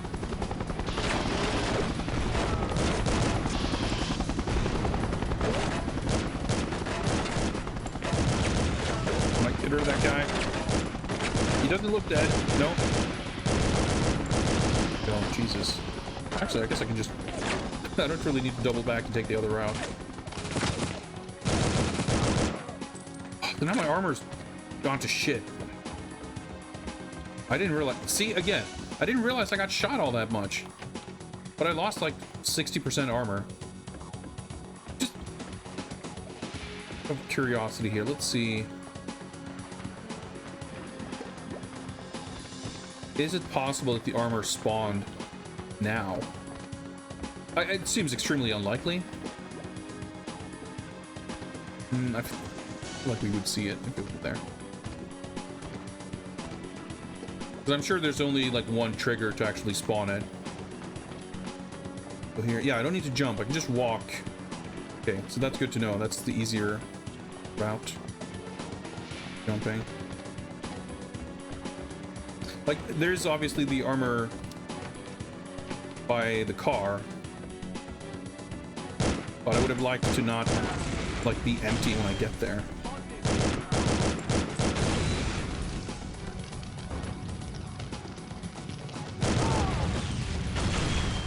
Oh shit, I'm like out of ammo.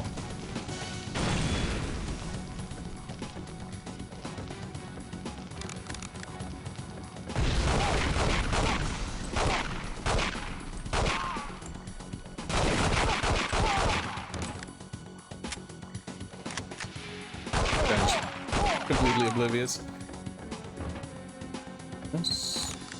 Man, this kind of sucks. I'd rather use the rifle at range. Seems more effective. What do I know? I feel like the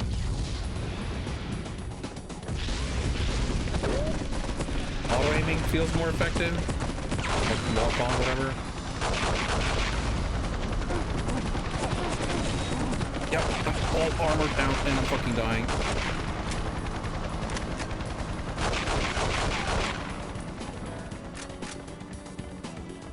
Still got fucking up.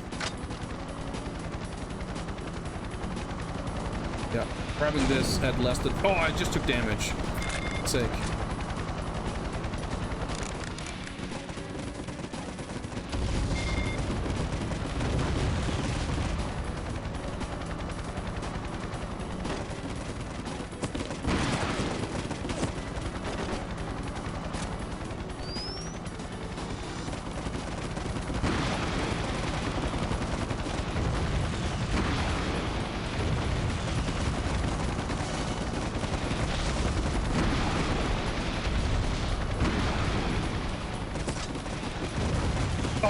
But I think I maybe landed one hit. It's there's like so much shit going on at once. Yeah, there I think.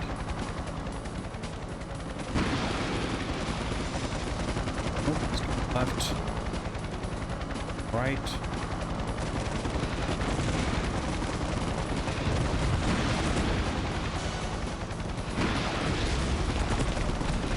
I'm fucking getting stuck on scenery. Okay, this is definitely... I need a break after this attempt for sure. This is just not good. Spawning rockets.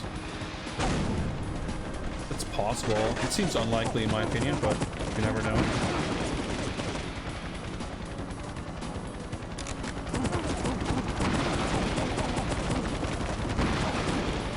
Yeah, like I need cover. the helicopter's just like too fucking agile. It's like legitimately dodging my shit. Like even when it feels like it's really close, it's not that close.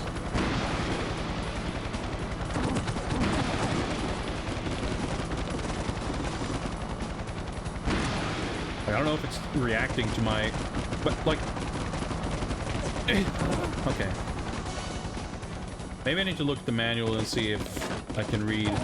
Actually, I don't think there's a description of. It has like weapons, a weapons section, but it doesn't have like every weapon in the game. Just like the MI6 issued weapons or whatever. Yeah, I guess I can fire backwards.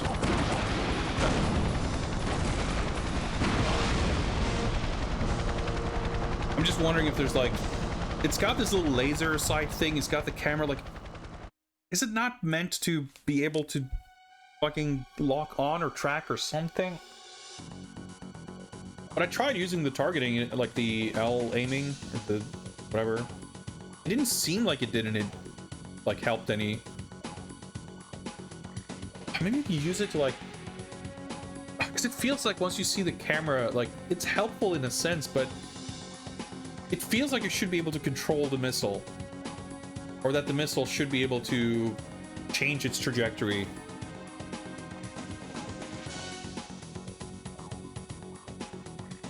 I just assumed that when you fire rockets, like if there can be more than one rocket, it'll just show you the camera feed of the last one. It seems preposterous to me that it would just flat out despawn the rocket if you fire another one, but I can't rule it out. It's possible.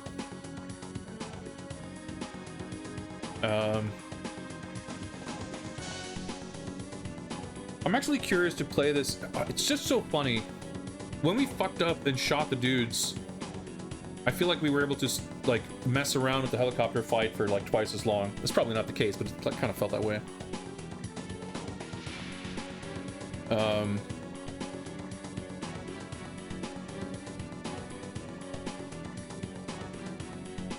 Anyway, what I was gonna say is, I probably want to try agent difficulty, assuming that fight is still there and we still use the rocket launcher or the missile, whatever. That seems likely, right? Because there's no way they would take that out. Have the mission just like end. It might have less health or whatever, but it would give us a little more room to like understand the mechanics of that weapon. So I'm quite tempted to do that. But either way, I'm gonna take a short break. This is frustrating me a little bit, so I'll pause the timer here.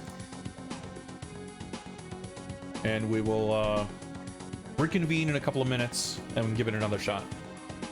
I sure as hell would like to clear more than one level tonight. I'd like to clear more than two. So let's see if we can make some more progress after a little break. See you guys in just a little bit. Hang on, let's...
All right, I've returned. Let's see if we can give this another go. We'll try it on agent difficulty, see if it helps us clarify, collect data. Just resume the timer. Oh yeah.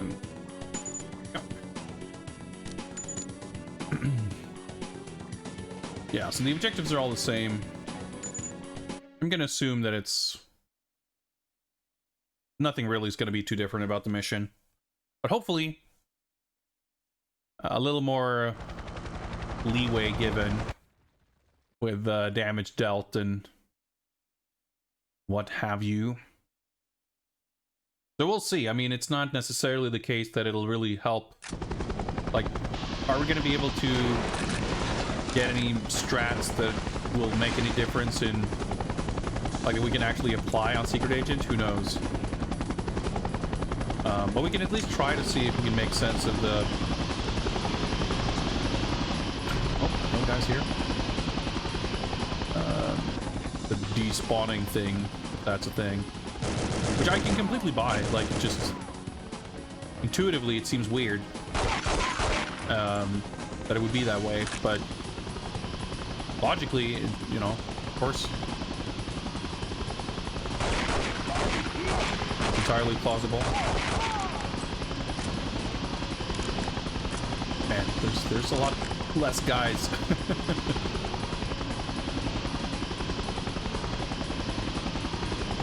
Oh, just one dude here. What's up, Desiati? Can you make a suggestion?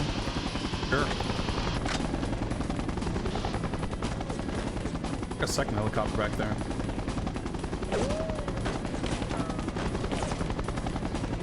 Oh yeah, that's right. I'm getting this section's messed up. So. Bullet. Funhouse, wobbly bridges over here. Oh yeah, so there's no... Yeah, oh, I see. Okay, I was gonna say there's no rocket guy. Well, the guy was there, but he wasn't firing rockets. Yeah, the thing that I wanted to experiment with was exactly that. Like, can I make sense of the, like, is the targeting thing a thing?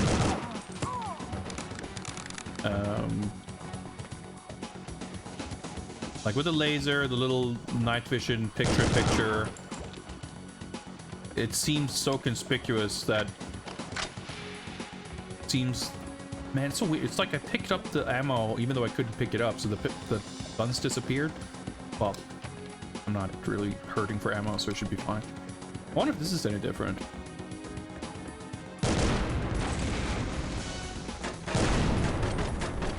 Did I get the... Oh, okay.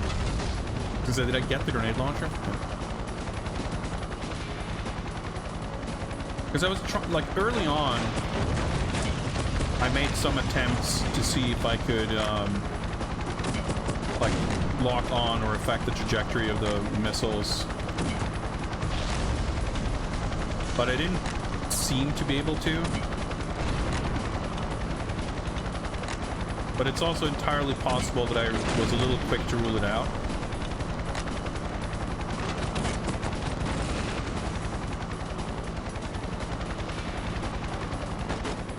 Picking off.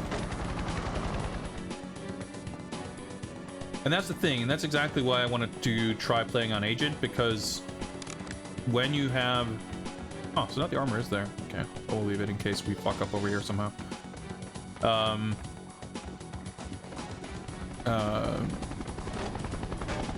It's a little stressful when you get shot at from every direction. Oh, ooh, boy. Sorry about that.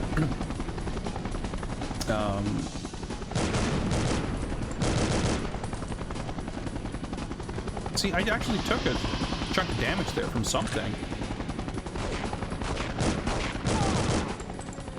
But can't be bothered. Get armor at the end.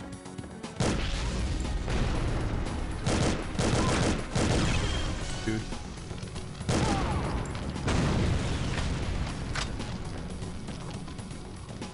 Oh, that's right, these guys.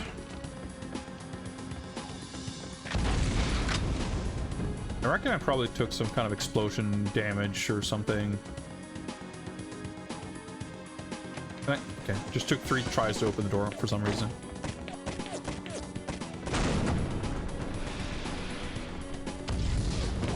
Someone's shooting rockets.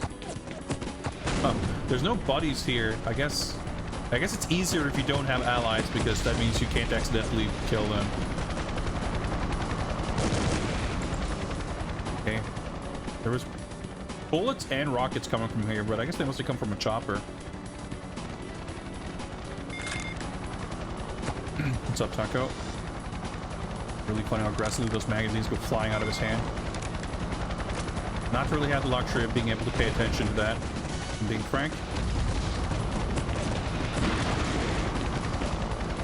At least.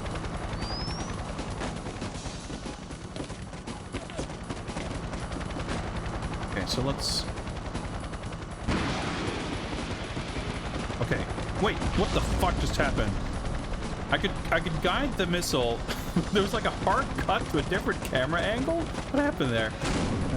Okay, but we're onto something here.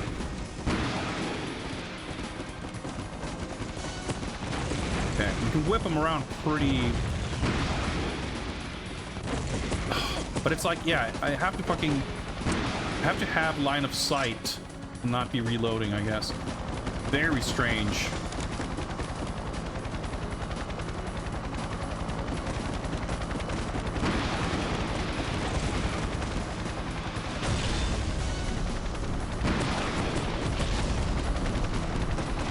Okay, I mean, I don't get it.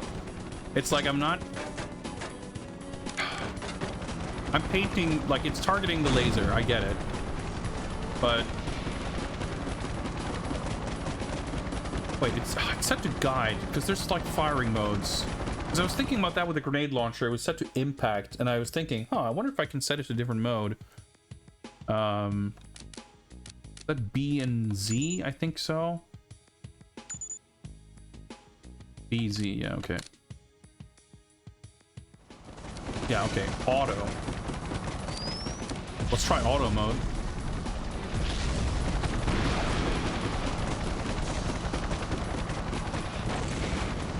Is it better or worse? No idea. Doesn't appear to be,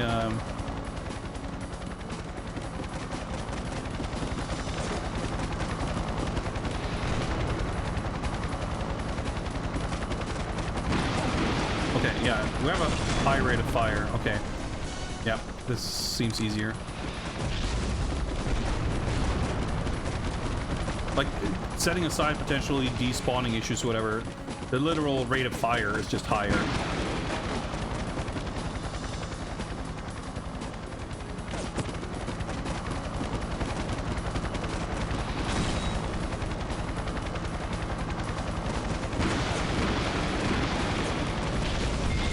Yeah, see? Okay, so we'll try that next time for sure.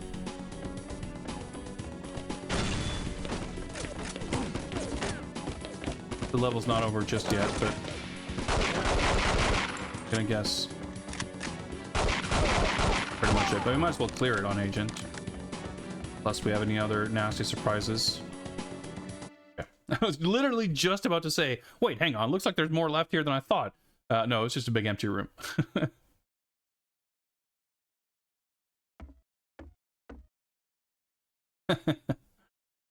I sometimes get hold of Russian machinery for Electra King. She's paying me $1 million for a special job.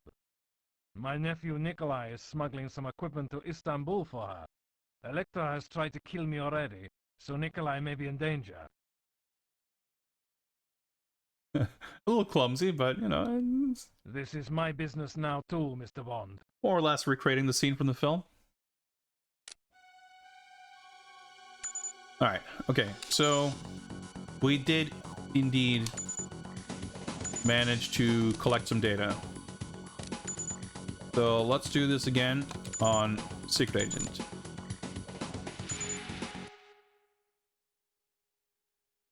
I'm assuming that the helicopter takes more hits to take down on Secret Agent.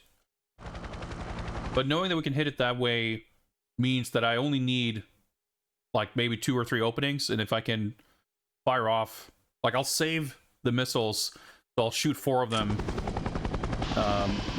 when it's, like, looks like I've got a little bit of an opening that way. And hopefully that's enough.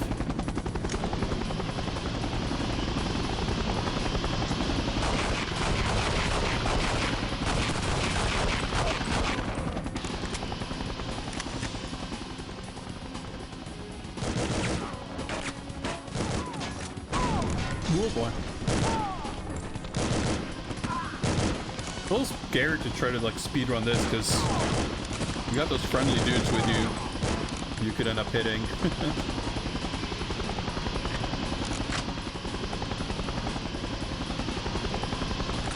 You want this stuff or the helicopter?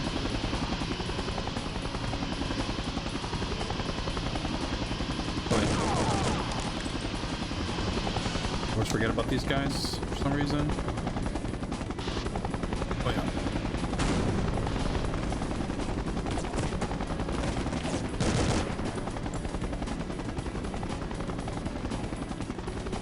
Just keep running. Avoid Rocket Man. Look out!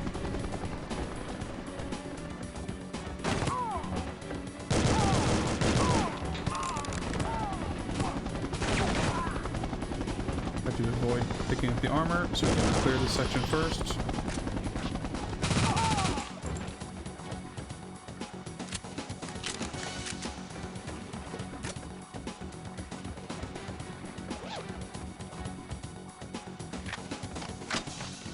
Getting pretty used to this level now.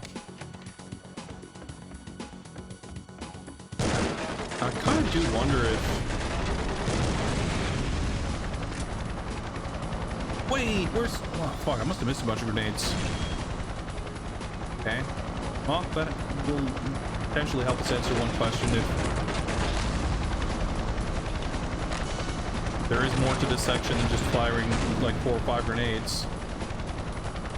I don't know if it sticks around till I'm out of grenades and that's when it pieces out, or if it's just time-based or what. I don't have any more grenades right now. Okay, well, I have this.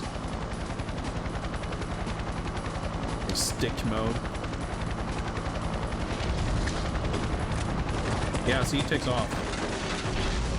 But you probably don't have to shoot those grenades either, frankly. There's probably no armor there. Yeah.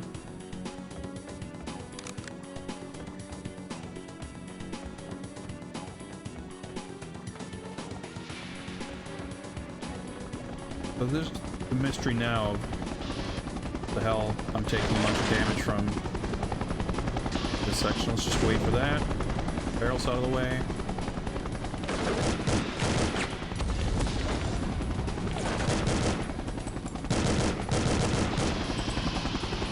That guy kept hitting me or what, but... Well, I mean, I guess it didn't keep hitting me now because I didn't take damage. But on other attempts, I mean. What, fuck it. Oh my god, I can't. God! Look at my health. I should have fucking... Okay. That confirms I wasn't being overly dramatic about blowing the barrels up for safety. I legitimately did take a bunch of damage the first time I didn't do it. Oh, I forgot about these guys.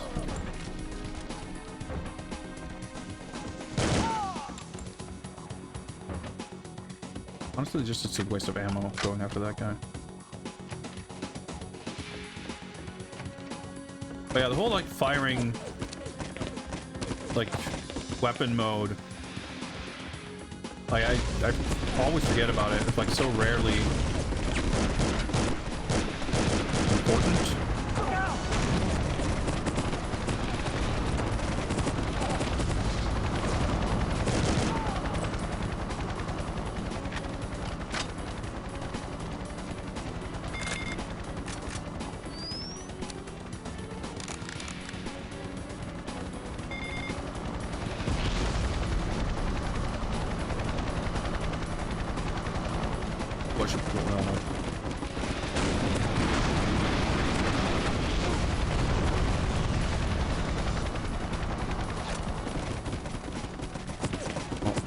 This.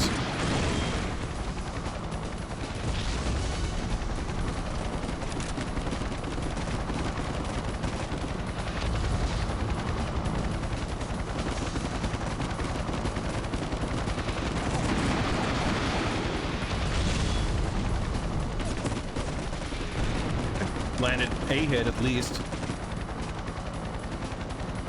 I don't know if it's got like iframes or anything, but this seems to be a significantly more viable strategy.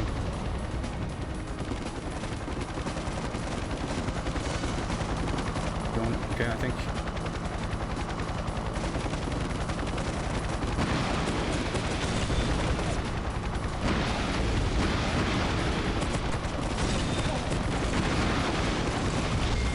Nice, got him.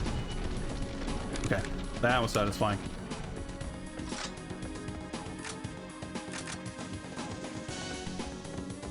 Hope we can survive this last section without incident.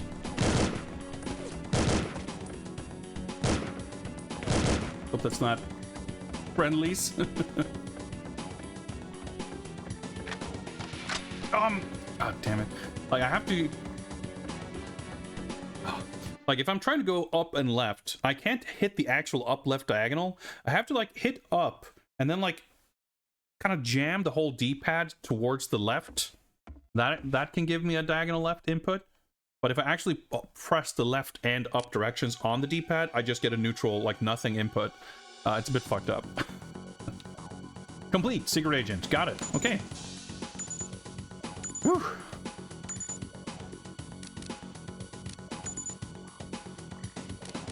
Alright, 2 levels complete. 4 more to go.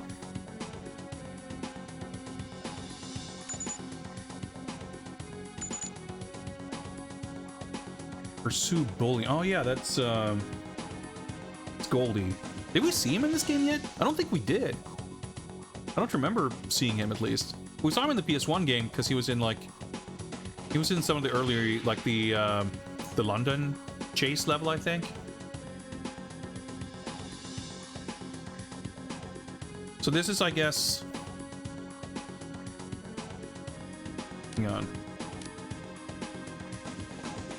Is this where we go after, like, try to rescue M? Or is that the next level, maybe? I mean, we can just watch the briefing, I guess.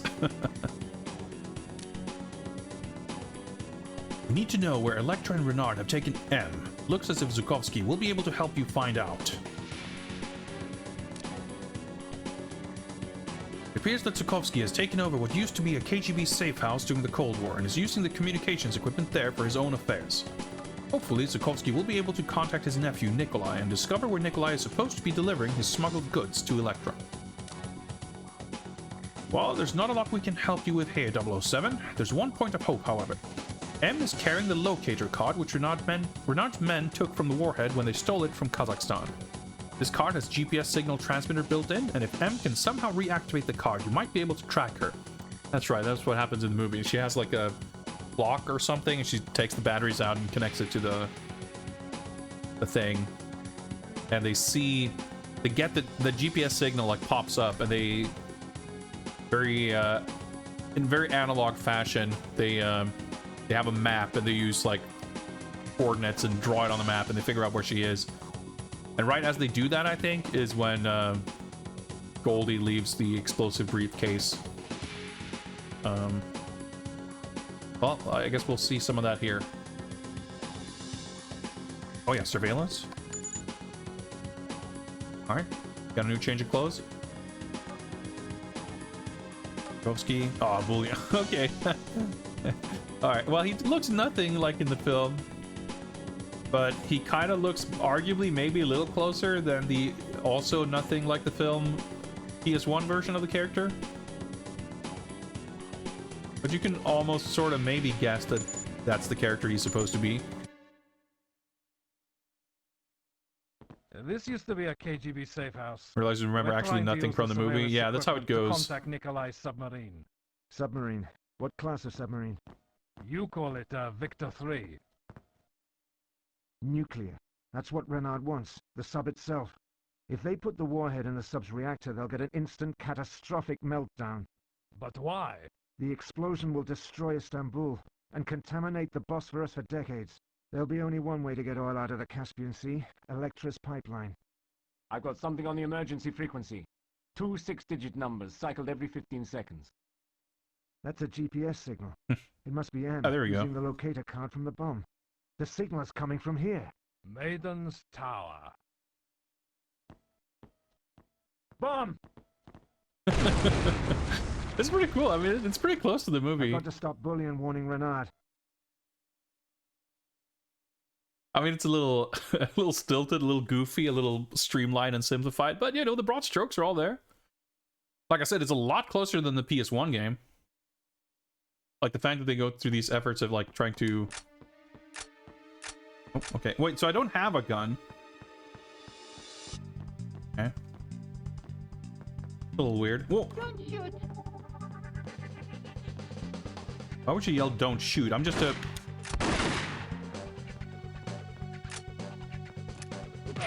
Was I supposed to get a gun?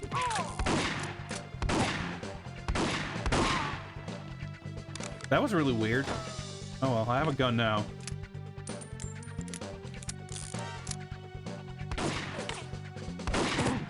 I guess that... Okay, I can't see... I thought that was just a tourist.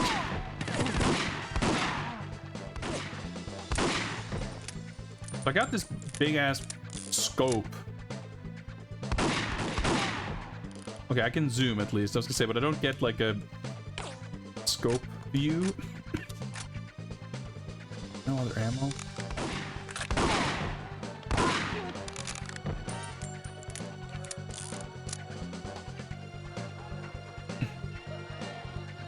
Oh, here's some commotion. That's pretty good. Ambient noise. Okay, very weak ambient noise though.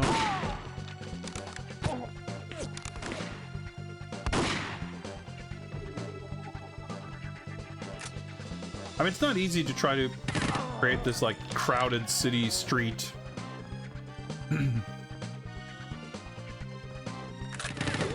This actually reminds me a lot of the London, like, foot chase level from the PS1 game.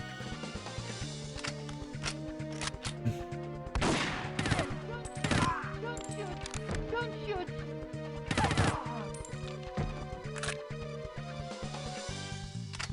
Hopefully there's no, like, actual timed aspect or anything.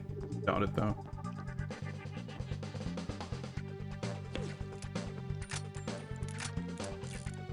Oh, okay.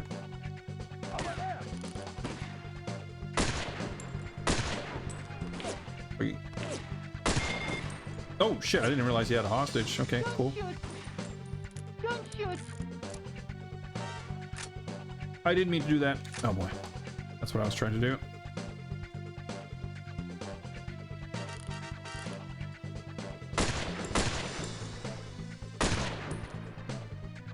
I don't think I can shoot through the... No, never mind. I guess I could.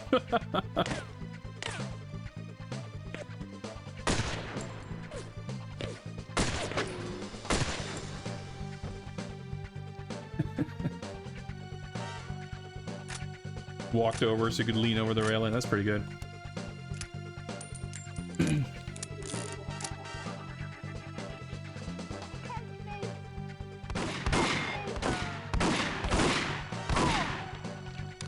That could have gone a lot worse, I think. Ah, shit. Remember, M's life is on the line. Yeah, I fucking know. My life's on the line, too. Where do I leave? Oh, armor. Whew. I think there have been levels with some kind of vague timed aspect where you just kind of failed.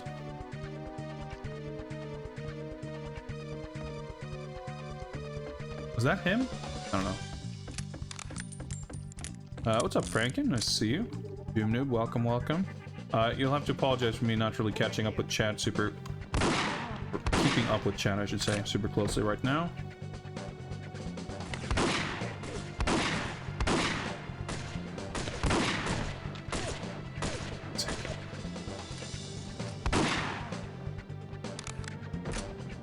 Not gonna be a good, like, long distance weapon, but oh, this is pretty cool though. Oh wait, thought I could go to the... Wait, what the... Aha. Daring stunt, jumping between rooftops, that is pretty fucking sick.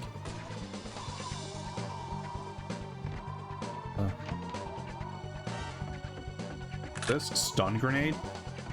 Oh, okay.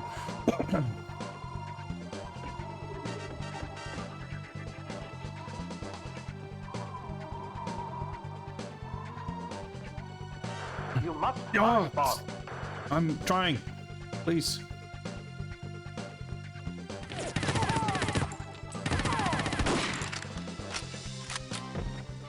I'm shooting.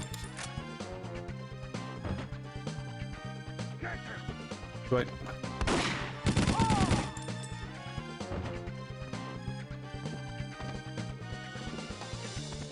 That's actually pretty fucking cool. Like, go chase, platform, jumping, running through apartments and shit. But I'm gonna fail though, because I'm too slow, most likely.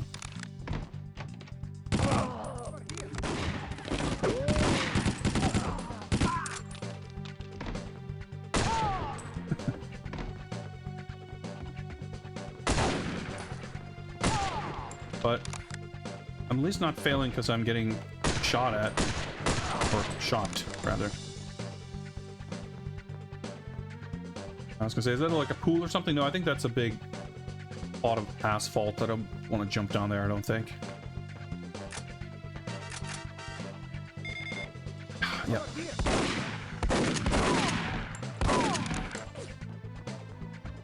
But let's try to see if we can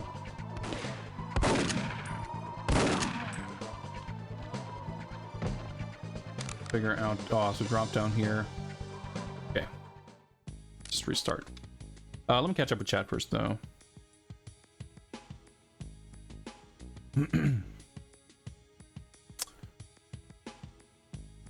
Didn't the guy from Desperado have a gun like this? Oh, I guess you're referring to the scoped revolver.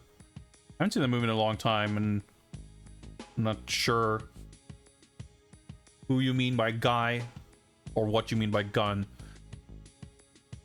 But I think the bag. I wonder if. Oh man, no, I don't think I can say anything. I haven't seen that movie in a long time.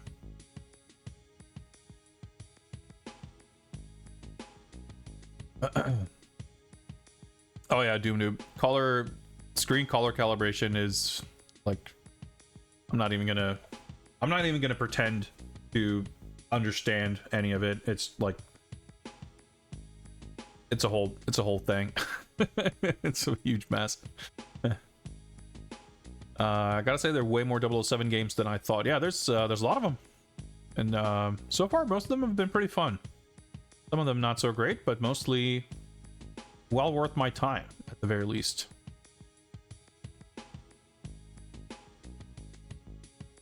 This game is pretty cool.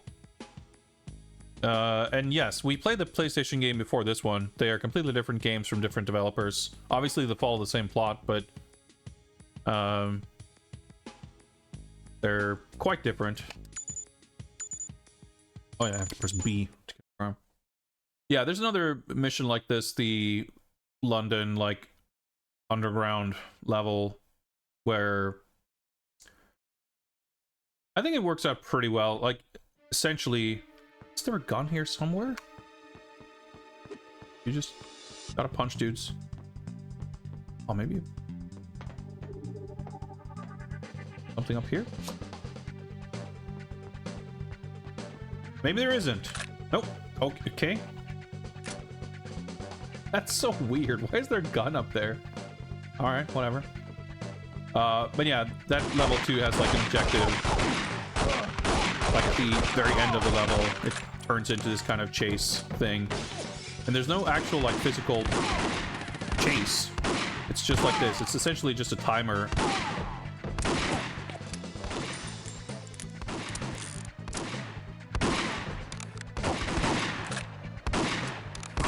Dude, why does he take like 4 shots? That's bizarre. But it's how they kind of simulate the idea of you having to chase this guy.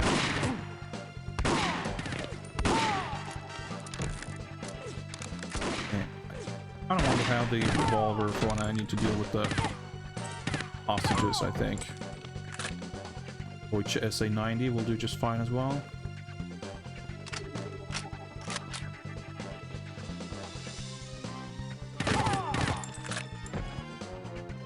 I think we talked about this briefly before. Both games are cool. I think both of them have neat little elements that the other game doesn't.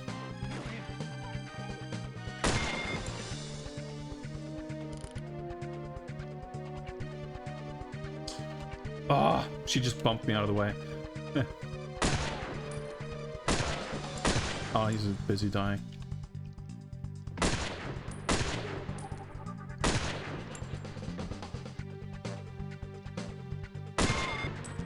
Don't shoot. That guy shoot me 50 times.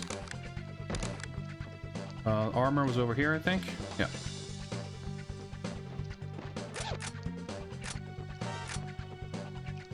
Again, like, you just get fucking no ammo. Weird. Oh. Wasted. Bullets. Remember, M's life is on the line.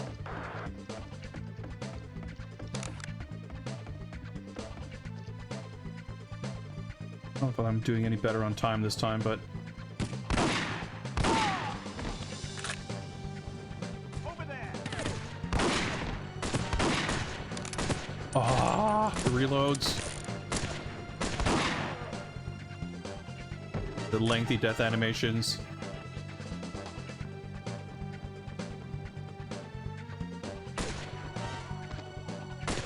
Alright, there's like a hostage there, yeah. Or hostage, just a bystander, I guess. This is not worth my time. Stun grenade. I'm never gonna use for anything.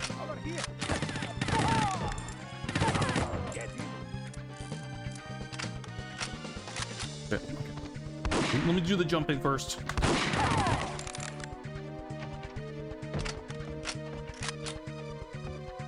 Oh, she came through that door. That's how the door opened, I see.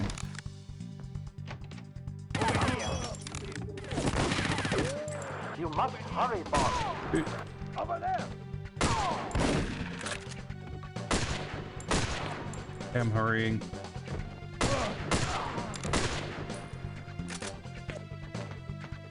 Wait. Get up!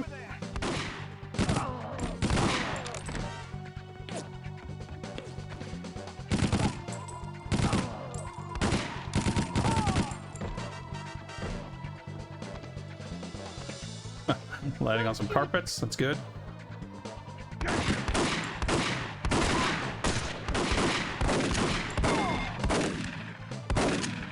I'd be a little careful there.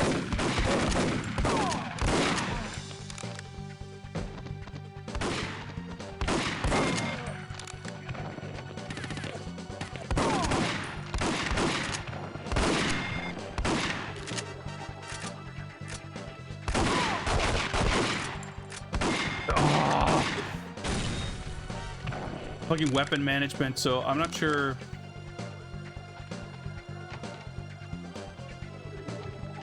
Yeah, the hostage situation is like troublesome in that other level too. There's a lot more left here than I thought, but it must be like the timer must not be like a global time limit,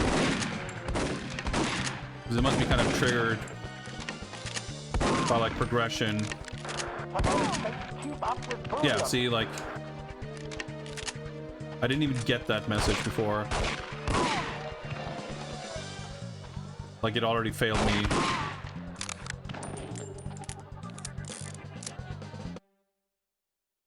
I guess that's the exit then.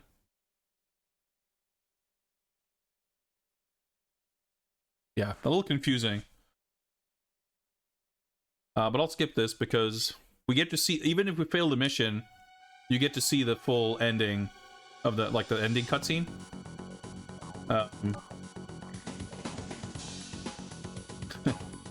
That's funny.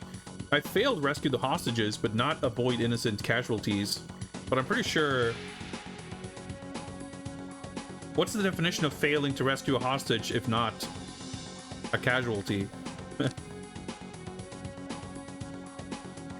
526, 007 at work, 320. 87% accuracy. Okay, but I think we can do this. At least we've seen the entire level.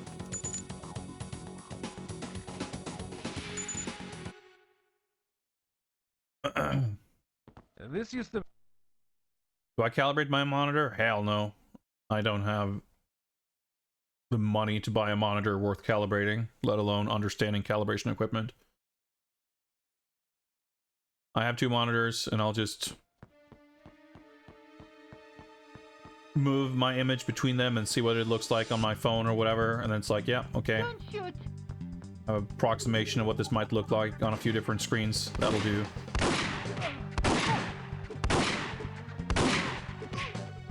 Holy shit, why does he take like 8 punches?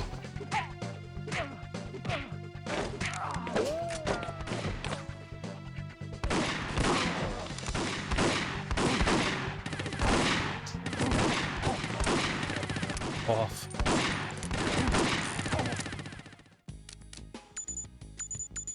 Try this again. Like, restarting like this is way faster. Even if you have to sit through this load screen, you don't have to load the opening cutscene and all the briefing stuff. So, but okay, again, because yeah, I guess it's worth. So the first time I just punched the dudes and it seemed to work out just fine.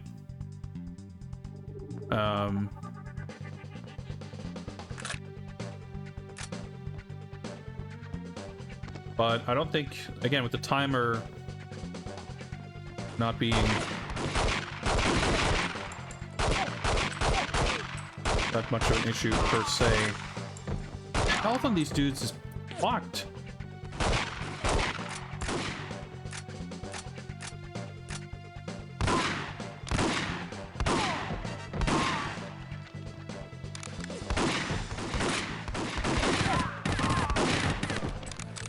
But they die super fast with this weapon. It's so weird.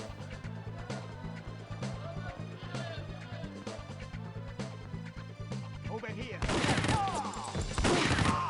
Here, let me just auto aim over to that guy.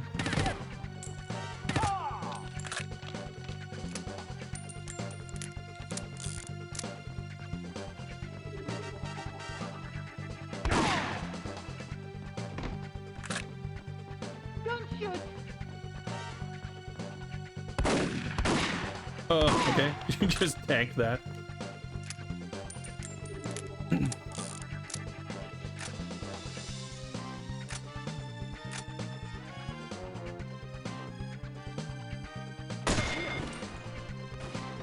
shoot. Don't shoot. Oh, I hate that so much. He just pushes you out of your, well, out of her way, but also out of your way.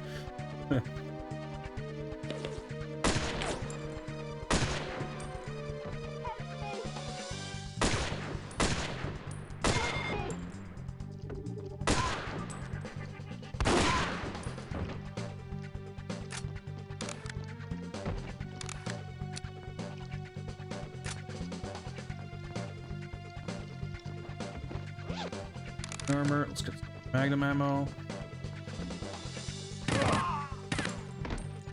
Don't get it from him for some reason. That's bullion, I guess.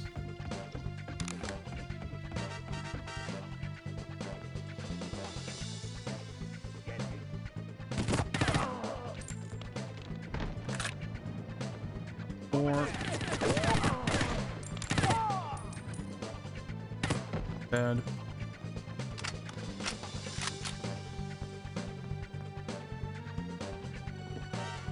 Well, I kind of screwed up the jump, but got there. I don't need to bother with the stun grenades. Kill that guy though.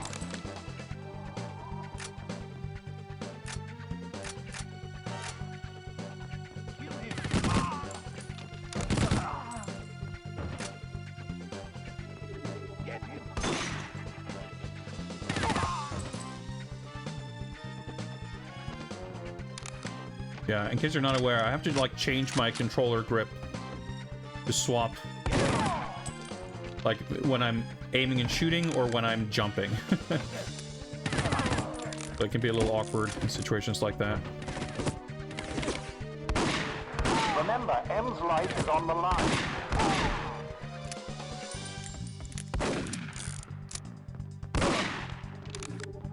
Whoa. Okay. He just put his hands up.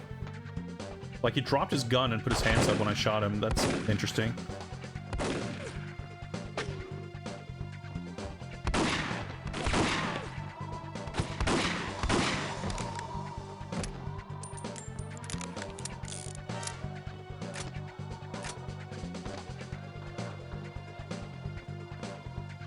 I can really manage my...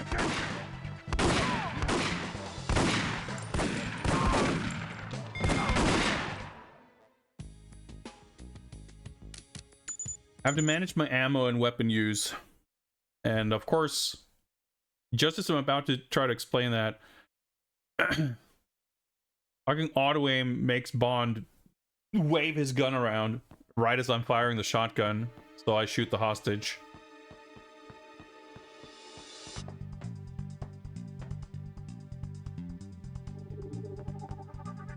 The problem with the shotgun isn't so much the spread. I mean, obviously in a situation like that, it's not ideal. The bigger reason the shotgun is like a massive liability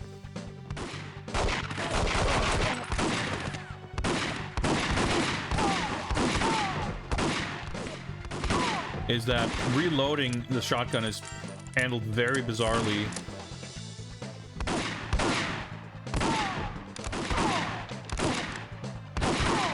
Because the way it works is once you, like, when you reload the shotgun, obviously you feed it like one round at a time. That all makes sense. But after each round, you will do the pump action. So, well, actually, maybe if you set it to semi-auto mode, he doesn't actually do that. But like, you have to load a cartridge, pump it, load the next one, pump it, like, which is absurd. Like, that makes no sense. So then reloading it is like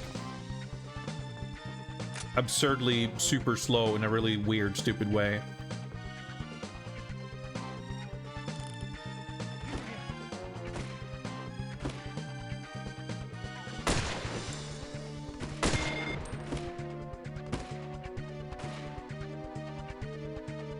Try to get that guy before she pushes me around, but no hope of that, I guess.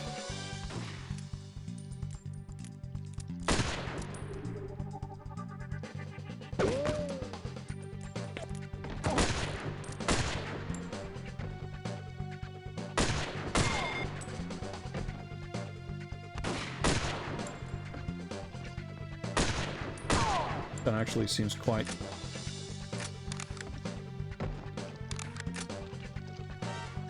good.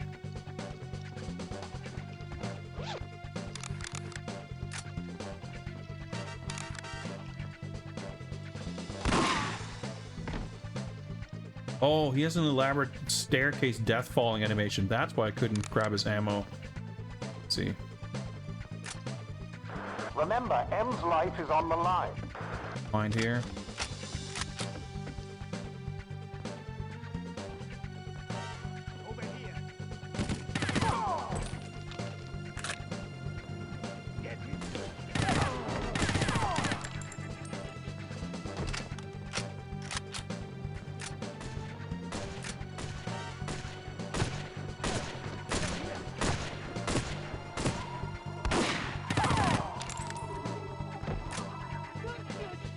Don't shoot!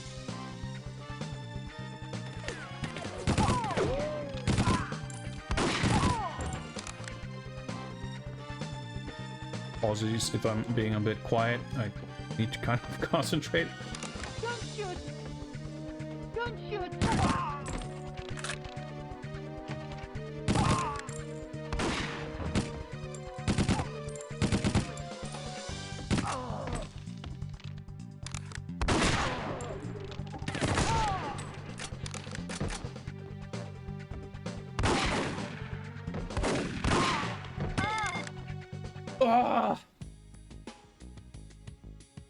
Okay, sure. I guess I didn't kill that guy who came over the edge of the rooftop, so he shot that lady, I guess. Gotta be more diligent with killing everyone, lest leave someone to get caught in the crossfire. This is punishing, but it's at least very straightforward compared to some of the previous levels in the game. The ones that involved like stealth and figuring out what you're supposed to do and where you're supposed to go were a lot more annoying to deal with, frankly.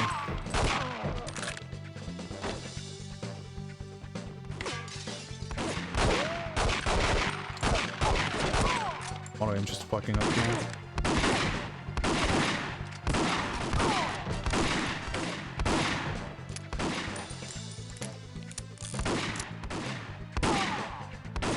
But even the more combat-focused levels can be annoying because, as we can see here, there's a lot of kind of inconsistency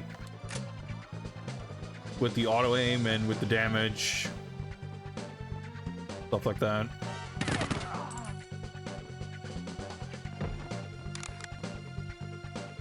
The consistency can be pretty rough.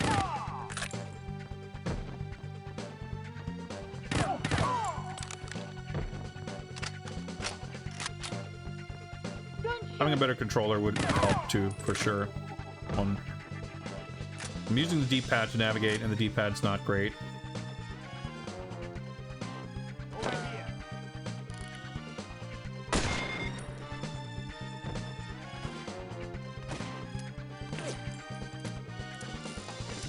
Ah! It pushes me fucking all the way down the stairs.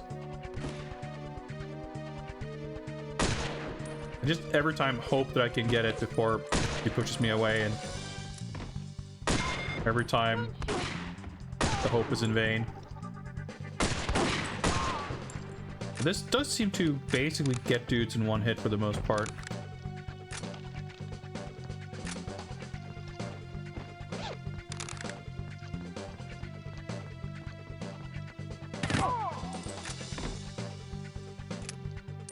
I think I have time to wait for this. Okay, I think I got like 2 shots for that. Maybe not worth it.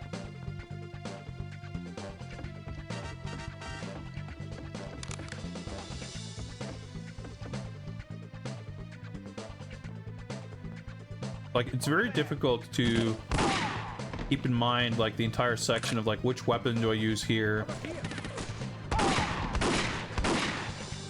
Like, what's the ideal weapon for each kind of situation, because there's a lot of weapons. You can only get so much ammo. It kind of changes throughout the level.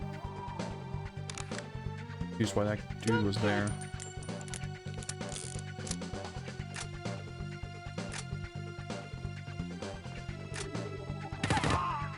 Right here. Over there.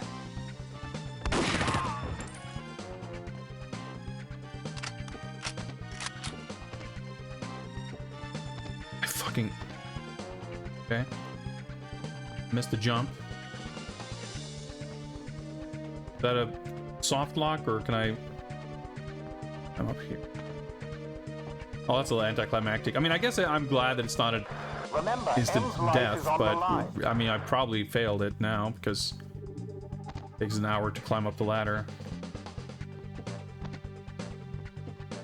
Yeah, the jump didn't come out because I was stumbling around, I guess.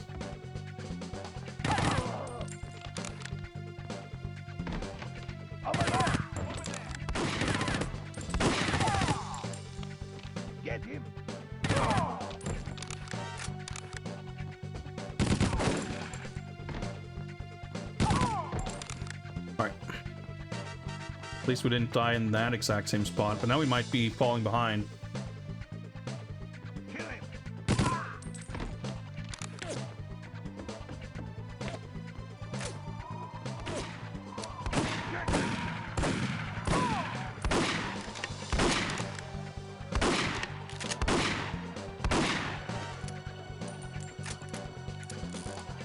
Over there. Yeah, having that like single bullet stopping power Get him. is really helpful.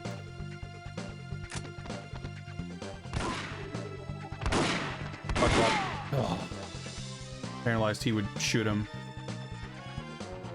Okay, well, let's just practice this section.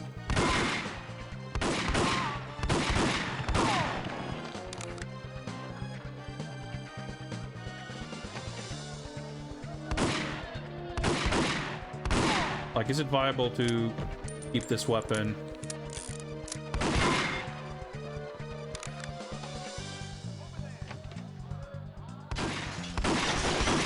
Dude, the text is a little bit in the way. I mean, I realize it's meant to be...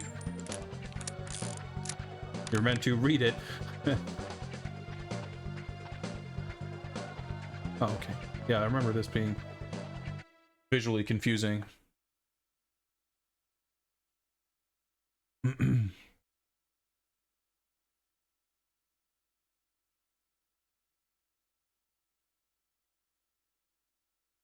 Oh. All right. We can do it. We can do it. I think I have an okay grasp of what weapons to use. I think it's still worth using the semi-auto rifle for that big open room with the hostages, the first hostages. But then save the ammo for that after that point. So I can use it for the hostages in that height hallway, is what I meant to say.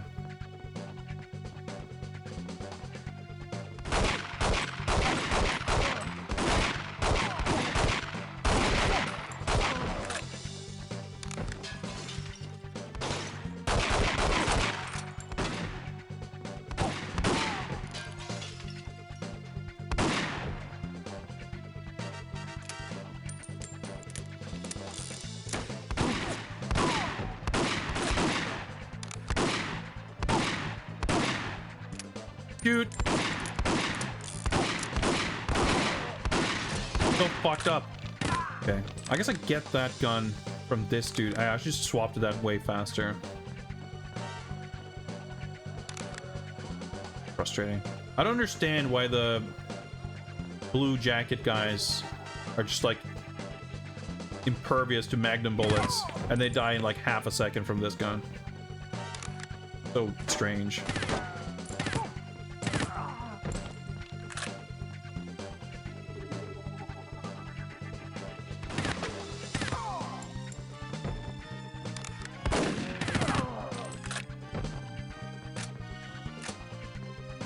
Alright, let's try this.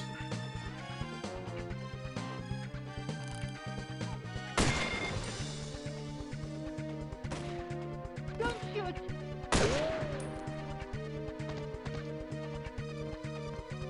This is so stupid.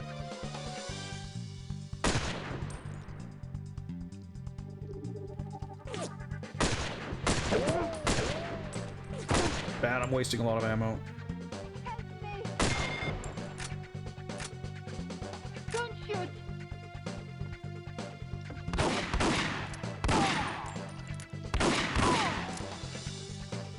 Funny though how these guys who have like these dramatic death animations,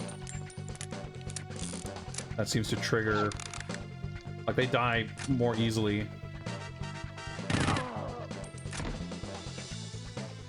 Here's this.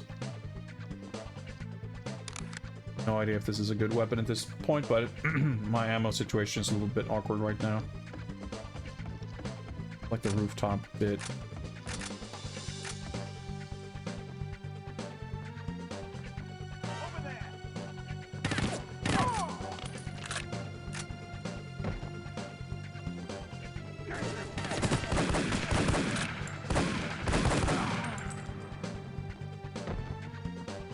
Might as well use the last.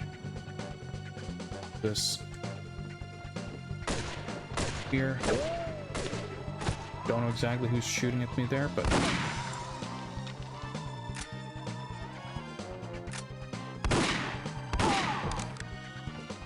Weird, but alright. Moving on.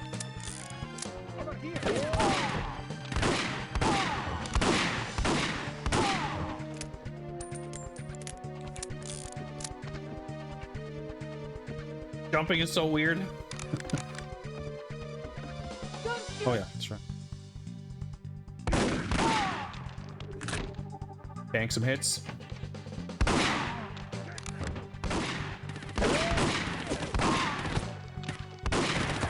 Like the t-shirt guys tend to die quickly from this gun, but these guys don't.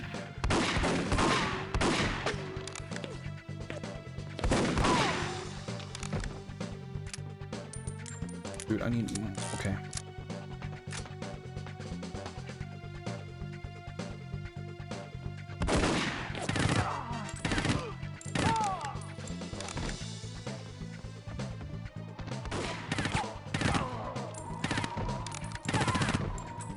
Hostage hallway coming up.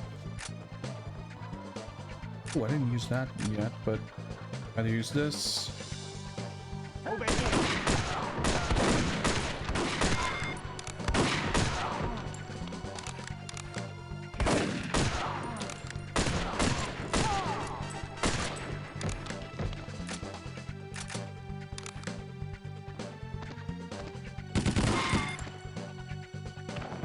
Scary.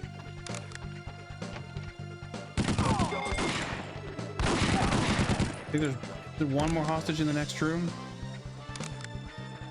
They didn't complete the hostage objective.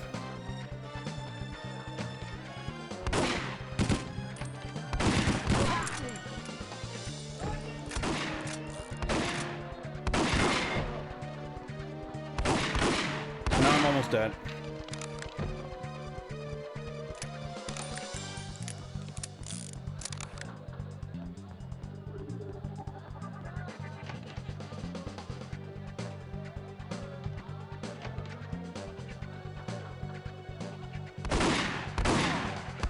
You must hurry, boss. I thought it was armor, but it was just blue pots. Okay. Did we fail rescuing hostages? I don't know. How do you heal in this game? You don't. There are no health refills. But in many of the levels there are gun, or the lovely doctor dies. armor, Sikorsky doesn't like bulletproof to be vests. So it's double-crossed. basically just like I've got a GoldenEye. new boss now. Miss King would like to see you. What's up with this voice? I don't know if we did it. Like, I don't think we did. Because I think you're supposed to get like an objective complete for the hostages, but in case we actually did complete it, I figured we'd watch it this time. Like, there was no gunfire happening behind us, so I would assumed it didn't seem like there were stuff happening, and like obviously no hostages got killed off. Captain Nikolai. I don't know, it's pretty confusing. Ready to load your car. Excellent. Time to settle our account. I guess that was Renard. The reactor is secure. Everything is going as planned. This is the end. No, this is the beginning. The world will never be the same again. I don't know. Oh, we did it. Okay, complete. But that's this game for you. You don't really quite know if you completed the objectives or not. Oh. Oh man, that was intense, but we did it. We did it.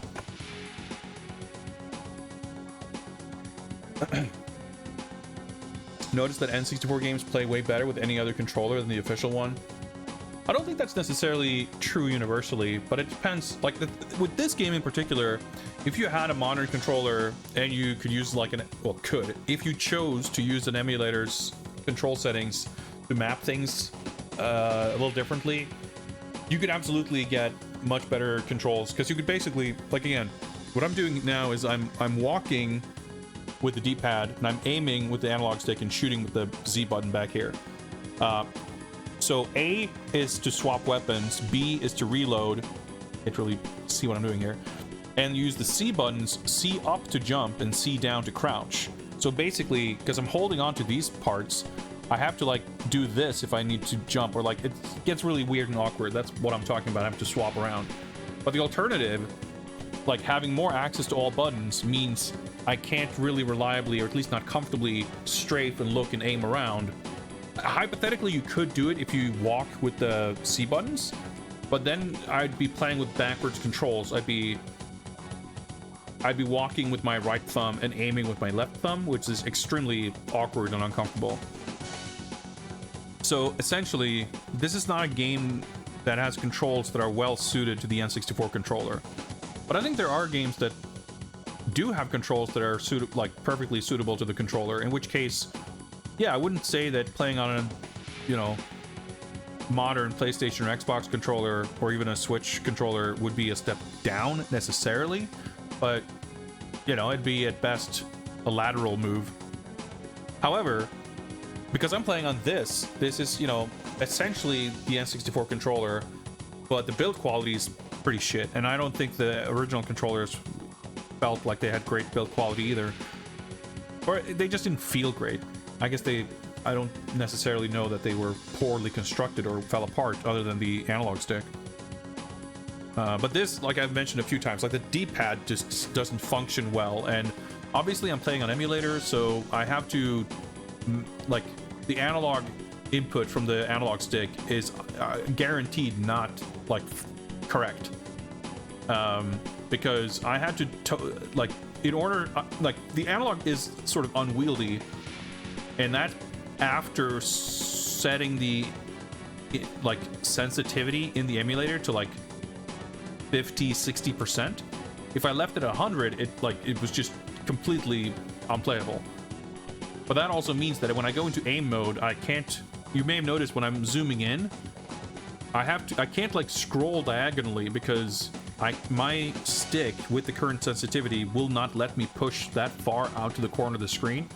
So obviously it's like complete guesswork trying to tweak the settings to make it feel decent and make it like possible to aim, because I set all this up basically when I played GoldenEye, because when I first tried playing that, I just could not, it was impossible to play.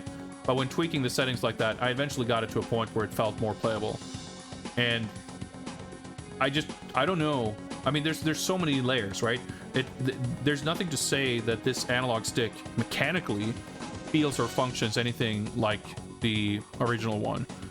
And then on top of that, you have the, you know, the USB whatever signal it's sending to the PC and how Windows interprets that, and then you have the emulator. Like there's so many potential points of failure where things could just go awry and not be what they're supposed to be, that I'm not saying the N64 controls are bad because of that. Like I can tell, like there's enough stuff that's going on that's funky that, for better or for worse, like regardless of what the specifics are, playing this on actual real N64 hardware, I'm confident does not feel the same. But I'm doing the best I can with what I have, you know, within my means to approximate the experience. So I'd still rather try playing on this than map it all to like an Xbox controller, because that, you know, similarly, no matter what, that's not going to be sort of a faithful approximation.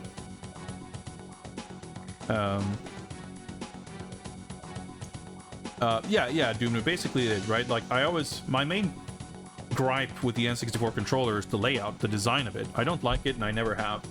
But also at the time when I had friends who had N64s, if I ever played one or at a shop or whatever, like the analog stick would always be like dangling completely loose. It would just be totally worn out, which I always also thought was like not good. But I can't speak to anything other than that in terms of like reliability of inputs from the D-pad or how the analog felt to use, and because I haven't used an actual real N64 controller in probably, I'm trying to think, when was the last time I would have played an N64 game? Maybe when I was living in Japan, maybe in college after that, or around that time, so probably somewhere between 15 and 20 years ago. So, you know, clearly I don't have an actual point of reference for that. So it's there's a lot to be annoyed with and complain with here, but it's not strictly related to the performance of an N64 controller. But the design and how it's like purposefully designed for you to not be able to use all of its functions at once is something that, like, principally I've always been very bothered by.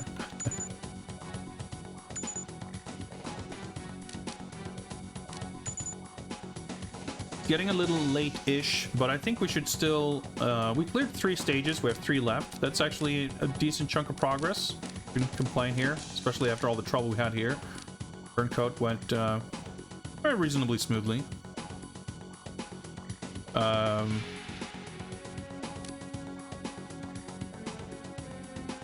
So I don't expect us to complete this mission, but we should see what we're in for, I think.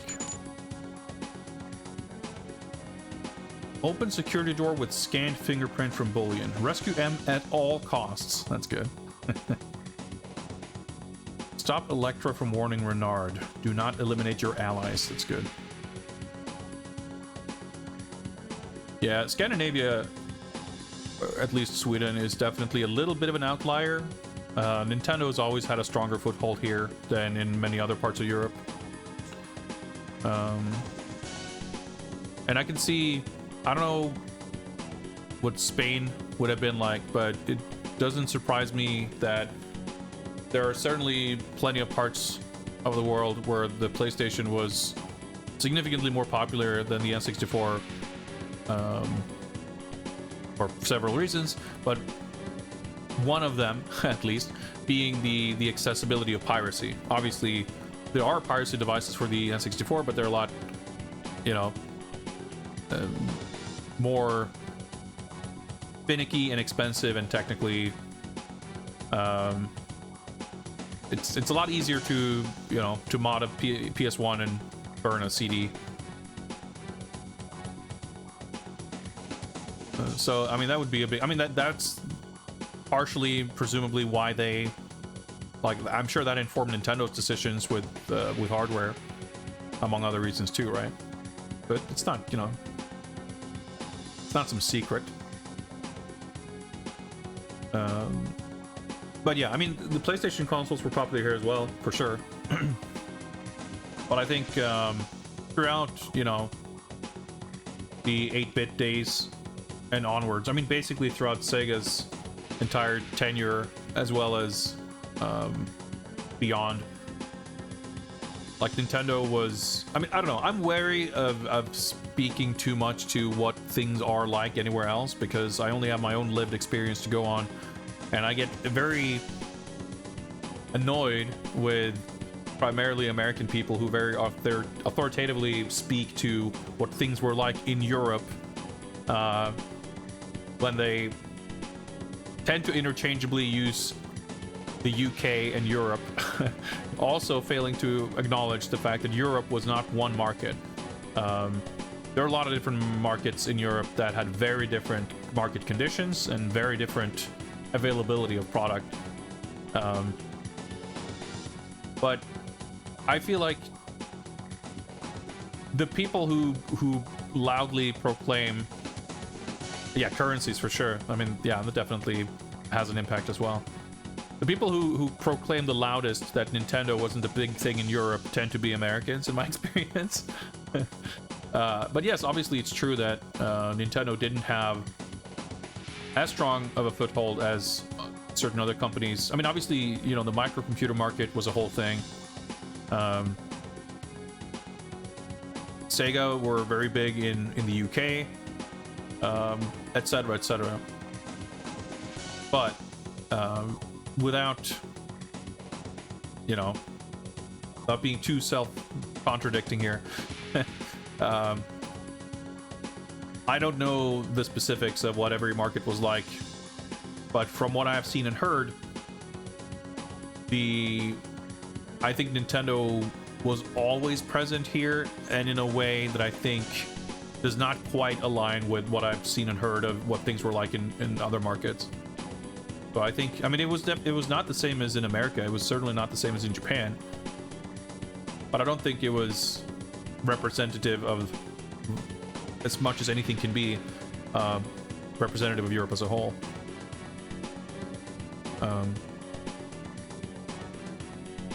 Yeah, it's, of course, Europe is not one market today either. But overall, the video game industry and market is a lot more globalized and a lot more homogenous than it was, which is, you know, there are certainly markets that are very outside of what we tend to think of as, like, the video game market as we know it. But even then, I mean, speaking of like Europe, when the Xbox One launched, it launched, you know, worldwide in the fall of 2013. But the European launch was only in like the UK, Germany, and France or something. It wasn't available in many other European countries and other parts of the world for like another 9 months or so. And some other more recent thing that was similar, I think, but I can't recall what it was. Like, so stuff like that, I mean, I shouldn't say still happened. That was literally 10 years ago. But it was, like, it's easy, especially if you live in a place like the US or Germany or the UK, like, not realizing, and even, I mean, even for me, even, you know, Sweden isn't, we don't get everything the same price at the same time as other bigger European markets, but we're still a lot better off here than other parts. Like when I was living in Bulgaria, for example, it was pretty different, and it wasn't easy to import stuff. Like a lot of online shops wouldn't ship to Bulgaria. You know, you couldn't just, the way I could here, I couldn't just go on Amazon and buy stuff necessarily. That was 10 years ago as well at this point, more, but even so, like, yeah, people tend to underestimate just how different a lot of these things, like even if it's a hobby that you engage with people from all around the world on the internet, like the way people have access to games, you know, the extent to which, the methods by which, like, all that's going to be pretty different depending on, you know, local circumstances. But anyway, video games. Message from Robinson. This isn't looking good, 007. Say that again. We know the location of M. She's in the tower, and it's absolutely critical that you find a way to free her unharmed. If Electra is there, her bodyguard Gabor will be close by. Oh, Gabor, the boss fight with the grenade launchers and shit. Like he like shot grenades that you have to like pick up and shoot back or something, I think. Oh, that was cool. Like the PS1 games had boss fights that were pretty sick. I mean, nothing was as great as Kaufman in Tomorrow Never Dies, but still pretty cool. If Electra is there, her bodyguard Gabor will be close by. It looks as if Bull is working for her too, which won't please your friend Zukovsky. He's just Bull now, huh? Not Bullion. You must stop Electra and Renard from escaping with that submarine. If they manage to detonate the reactor, then the whole city will be destroyed and millions of innocent people will die. Yeah. Oh dear. There are a number of devices that could help you out here, but unfortunately you're not carrying any of them. Good luck, 007. Thank you, John Cleese. That's helpful. Electra King. Her model looks pretty great in this game. Like the character models in general. I mean, aside from the likenesses and designs of certain characters being a bit goofy, the level of detail and the likenesses of the characters that have proper likenesses, pretty good. Must have been secretly working for Electra all along. Deal with Bullion as you see necessary. Like, okay, yeah. Yeah, this is the male model bodyguard from the movie. He doesn't, yeah, this guy looks a little pudgy. Gabor will still obey Electra without question. If you are to stop Electra, you will have to deal with Gabor first. Alright, well, let's see what this level is like. I don't expect us to finish it in like 20 minutes. But we might see what the deal is. So no gadgets, no... I could have given you the world. The world Torture is not chair. enough. He said the thing. For a submarine. It's big, black, and the driver is a very good That's friend of talked all over it, but that's fine. Bring it to me. Oh, it's gonna... Oh, okay. I was gonna say, she's gonna shoot him through the hat, but not really. Kept it a little simple. Oh. The framing there looked a bit weird, but alright, okay. That's pretty cool. That's a cool scene in the movie. I like that they kept that here. Oh, he's still alive. Avenge the death Well, I mean, of Nikolai. for now. Generic gas music. The soundtrack for sure is a bit of a letdown. Whoa, I could open that. Wait, hang on. Oh, let's hope it's not a weird open maze level. Connecting to chat. Hopefully, Twitch chat isn't exploding or anything else for that matter. Dude, the doors in this game are so fucking weird.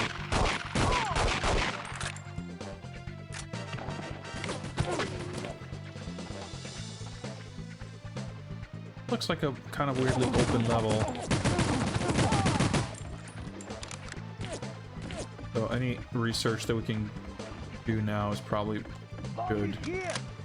Data collection. Well, there shouldn't be any like hostages or anything at least. Or stealth or too annoying stuff to deal with. Oh, armor.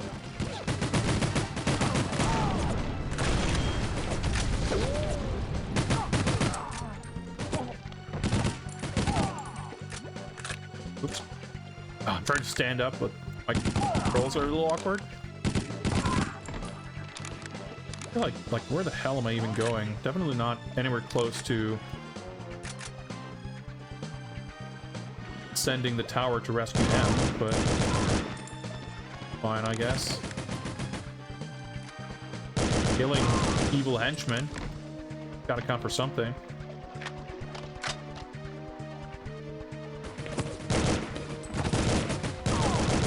Oh shit, that's him. Got him. That's pretty cool. We just found him and disposed of him as we saw fit.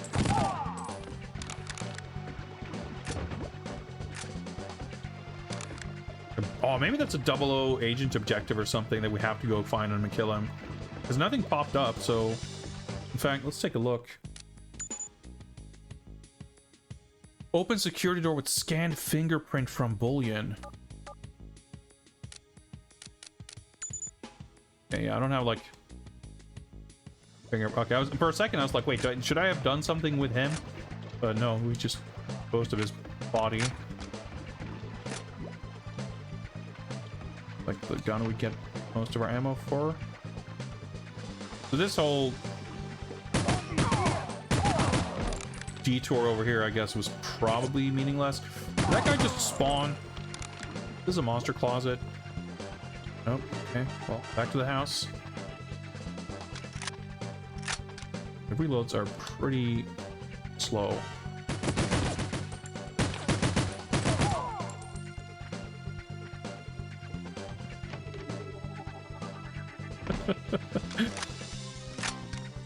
Pretty good, elaborate death. There's some pretty good ones. Okay, I think we're back where we started, right? Yep, there's Sukovsky. And there's a fireplace. Okay, maybe we should just have gone through the open door. I mean, I guess we got some weapons. Wait! That guy was an ally? Oh, okay.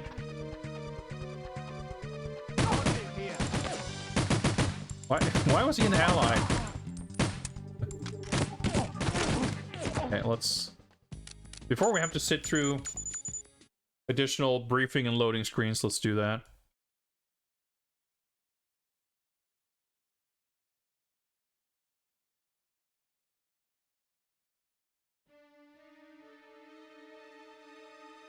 Oh.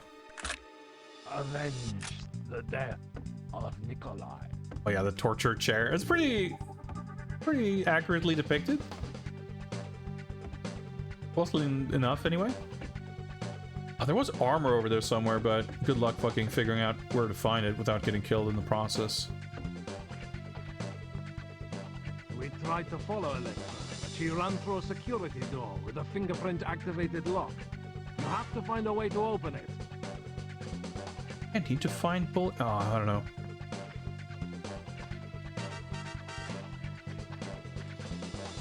Might as well learn a little bit about this part of the level.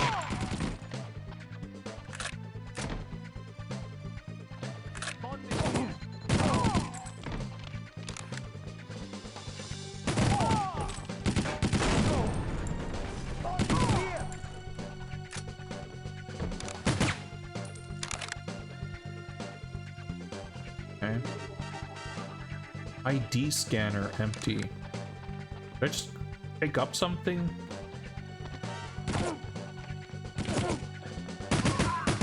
Maybe I need to go rub that thing all over Bullion's fingers or something. Fingerprint required. So did I actually collect a gadget? Oh yeah. Okay. That's interesting. I don't think we've really done that much in this game. Fucking Tony Montana. Stop Jimmy Poopins. Hydrating sounds like a good idea. Thank you very much.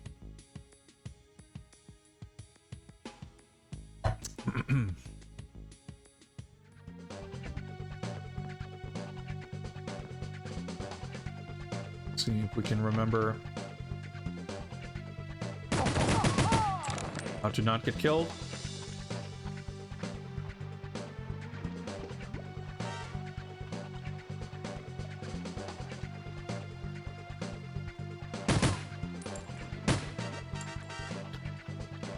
Lightly shot him in the head, I guess.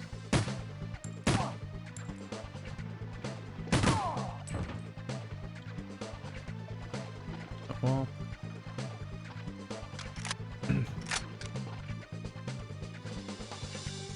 What's up, NPC? Yeah, I mean, the level of fidelity in the environments is definitely significantly higher in this game. Or at least, like, the scope. Like, everything is a lot more open and large. Not, I don't know, necessarily that much more texture detail. God, I'm getting fucking broken. Oh, actually, let me restart before I'm dead.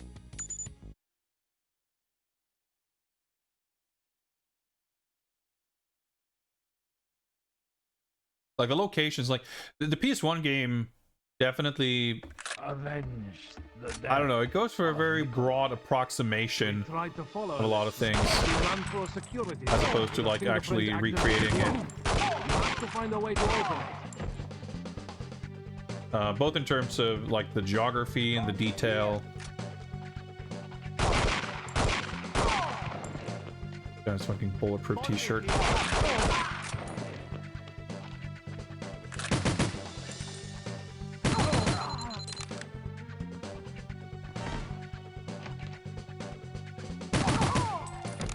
Alright, got him. So where's the ID thing? Oh, it's in the box, I guess. No, wait, what? Ammo. Oh, okay. I guess it has ammo and this. Whoa, hello.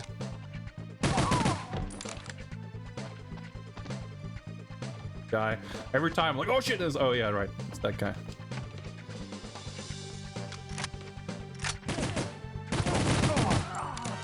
So, like, there were scenes that I thought were kind of cool in the PS1 game, but overall, like, this is a lot more faithful to the kind of specific detail, the geography, but even just like the atmosphere of the locations.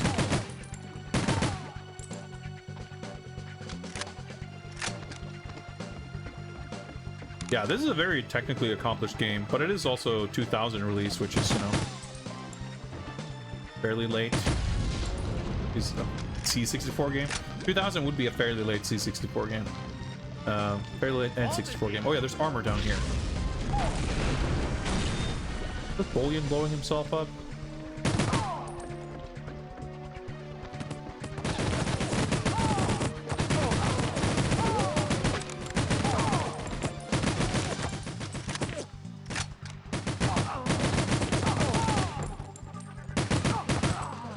Yeah, I guess this is fake. What ammo do we have? Okay, that's better.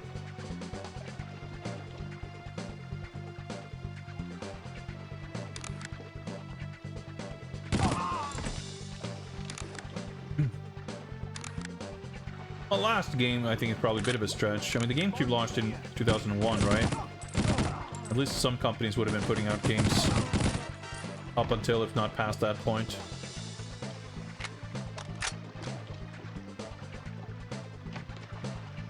Yeah, we got pretty cooked there, but we're alive for now, so...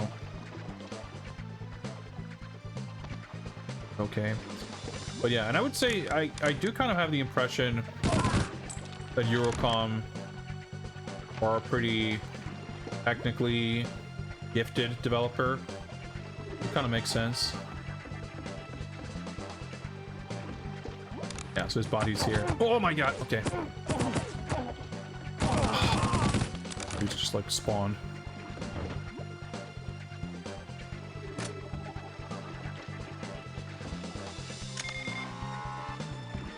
Okay, that's pretty cool.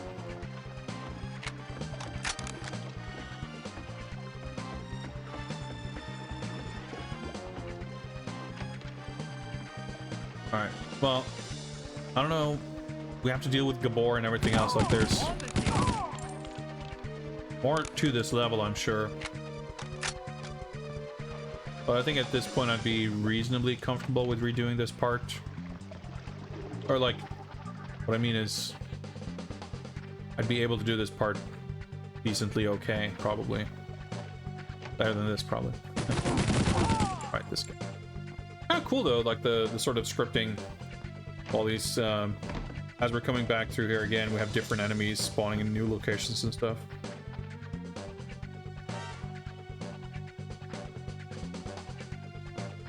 But yeah, some armor would be nice.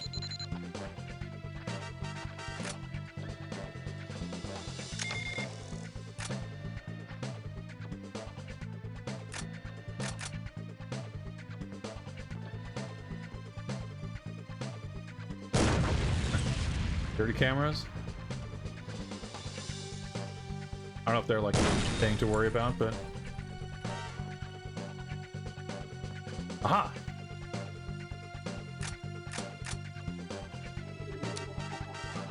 A little awkward, but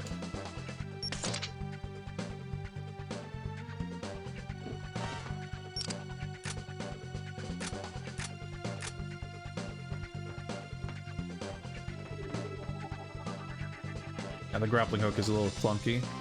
I felt like a little secret, though. I mean, I don't know. I don't think these levels really have secrets, so probably just meant to go here, but maybe it was a shortcut. I don't know. Oh, this just leads right back down again, so. Okay, prison cells. Could M be around here? Wonder if, oh boy. I was just about to say, I wonder if that beep is me being spotted by a camera and enemies spawning in. That seems like it could very much be a thing.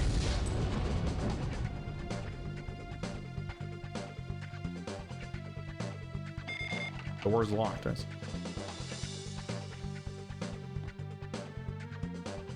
like look down on the controller, just find the C buttons. Looking out for cameras.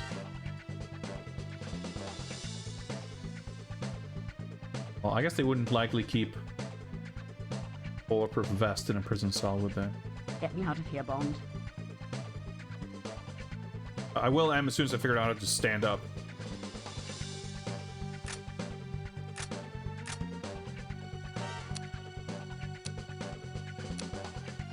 Awkwardly fiddle with my stuff here.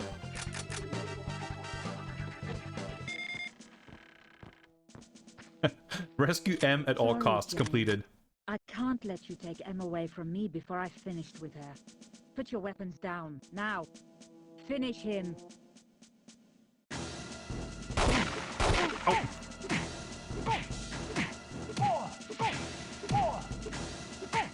Okay. I'm assuming I don't have weapons. I don't know, but I mean, I appear to be stun locking him.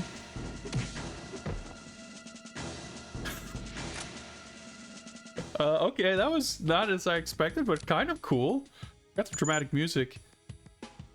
Stop Electra from warning Renard. Do not eliminate your allies. Okay. Oh, so now that door is probably open, right? Did we chase after her? Oh. Oh yeah, let me just check this real quick.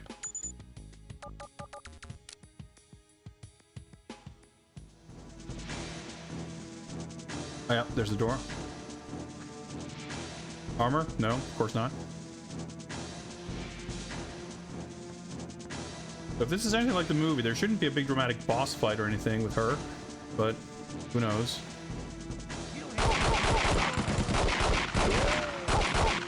Fucking vertical only auto aim.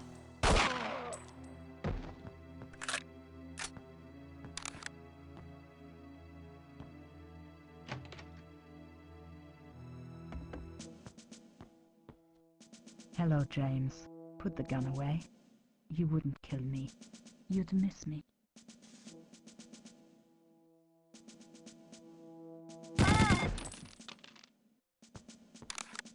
That's so sick. That's pretty much like the movie. Not exactly, like M's not there, I don't think. Did we fucking first try this? I mean, not technically, but okay. I mean, I definitely didn't think we'd do it, but hey. I don't think we'll do this in the next 20 minutes, and we did in the next like 19 minutes. But that's good. Like that's good pacing. You know, in the PS1 game, I think the Gabor boss fight is cool, but I love what they're doing here to like make it more accurate to the film. Like it creates a kind of novel situation. I can appreciate both takes on it, like making it more video gamey with a big elaborate boss fight versus having a scenario that is kind of unusual in a game like this, where it's not necessarily a difficult challenge. You're not really tasked with, you know, displaying mastery of the mechanics. They're just like using the tools that they have at their disposal with the way the game is constructed to kind of recreate these scenes and events from the film. And I think that's pretty cool. I think that's cool. All right, we did it. I thought for sure we would not do it.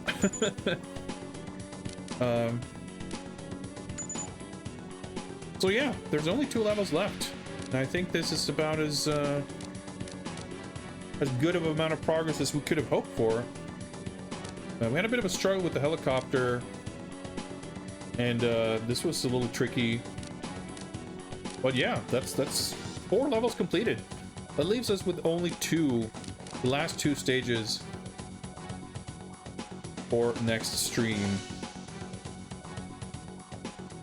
So yeah, I'm trying to remember, like the final stage in the PS1 game was pretty cool. It was like a really elaborate long stage that was also kind of not that much like the movie. But I'm just trying to think, like, because you're on the sub. Obviously the sub is like the last level. I'm just curious, like, what's even in between. Trying to remember like the plot of the movie, because the picture here, that's like the end of the mission. Like he's jumping into the water as he's like going after the sub, I think.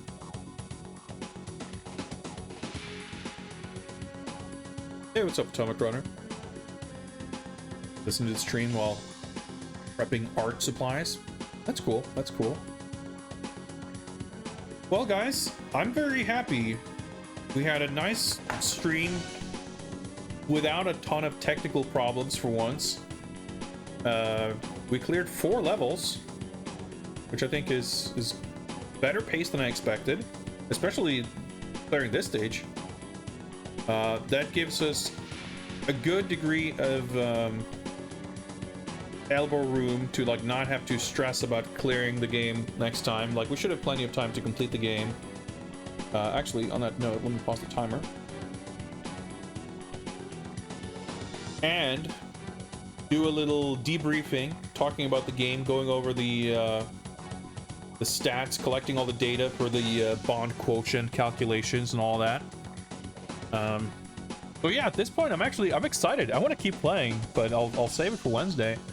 Well, we'll come back to this and we'll finish things up. That should be good. That should be good. So yeah, that's it for tonight. We will reconvene on Wednesday evening to finish up The World Is Not Enough for the N64. Most likely, I would say, on Saturday... where did I put it? Oh, there we go. We might take a look at King of Producer. I'm so excited to check this game out. The PS1 video game development company management sim. I have a backlog of stuff I've picked up over the past few months, but this one is like, I have a burning desire to see what that game's like, so I kind of want to get to that sooner than later.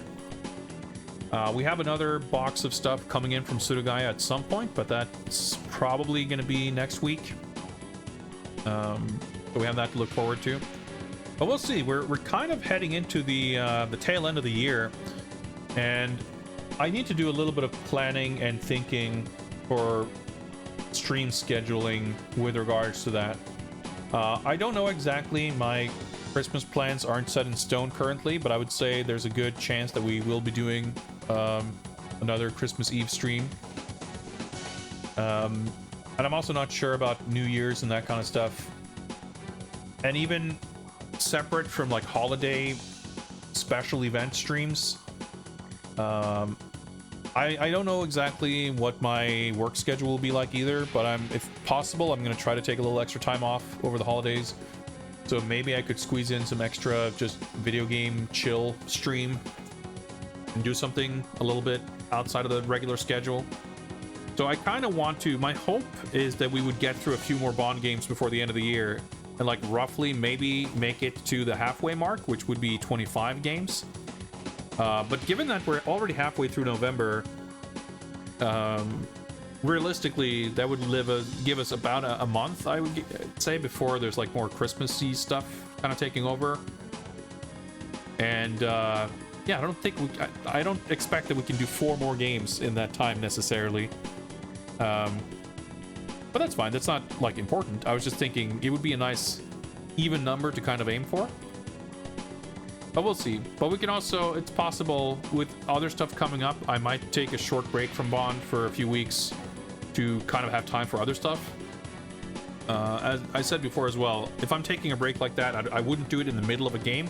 I'll definitely make sure to finish this first. But right now, I'm actually quite eager to see 007 Racing, and I'm also somewhat eager to finish the third The World's Not Enough game, which is for the Game Boy Color, before I take any kind of extended break. But it came out in 2001, so the 007 Racing, whatever it's called, that'll be in between this game and the Game Boy Color one.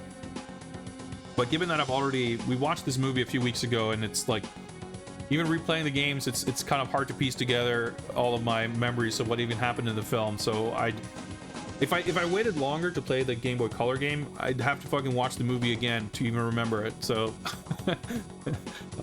before I take any kind of actual extended break, which I don't know if I will, but if I do, it won't be before we finish out those next 2 games. And hey, who knows? By the time we've gotten through those games, we might be at the end of the year anyway. Anyway, thank you very much for hanging out, guys. This was a really fun stream. I was a little anxious at the beginning of it because I wasn't feeling too hot about this game. It's been a little bit of a struggle, but we made some really good progress, and it was actually fun. It was pretty satisfying. This was a good stretch of levels. The previous, like looking at the level select screen here, like the ski level, and then the mansion level, and then the airstrip, like those 3 levels back to back were all like, miserable, quite frankly miserable. But here we had like good, fun, cool shooting stages. We had the helicopter stuff. We had some jumping between rooftops. Holy shit. And then that last level that was shockingly straightforward to complete. So I'm excited to see what the last 2 stages have to offer, and we'll find out together on Wednesday.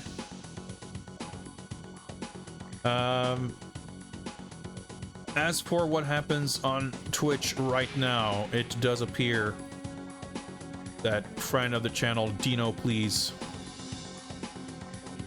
is streaming a game I've been quite interested in, which is the Sega Saturn Loop on the Third game,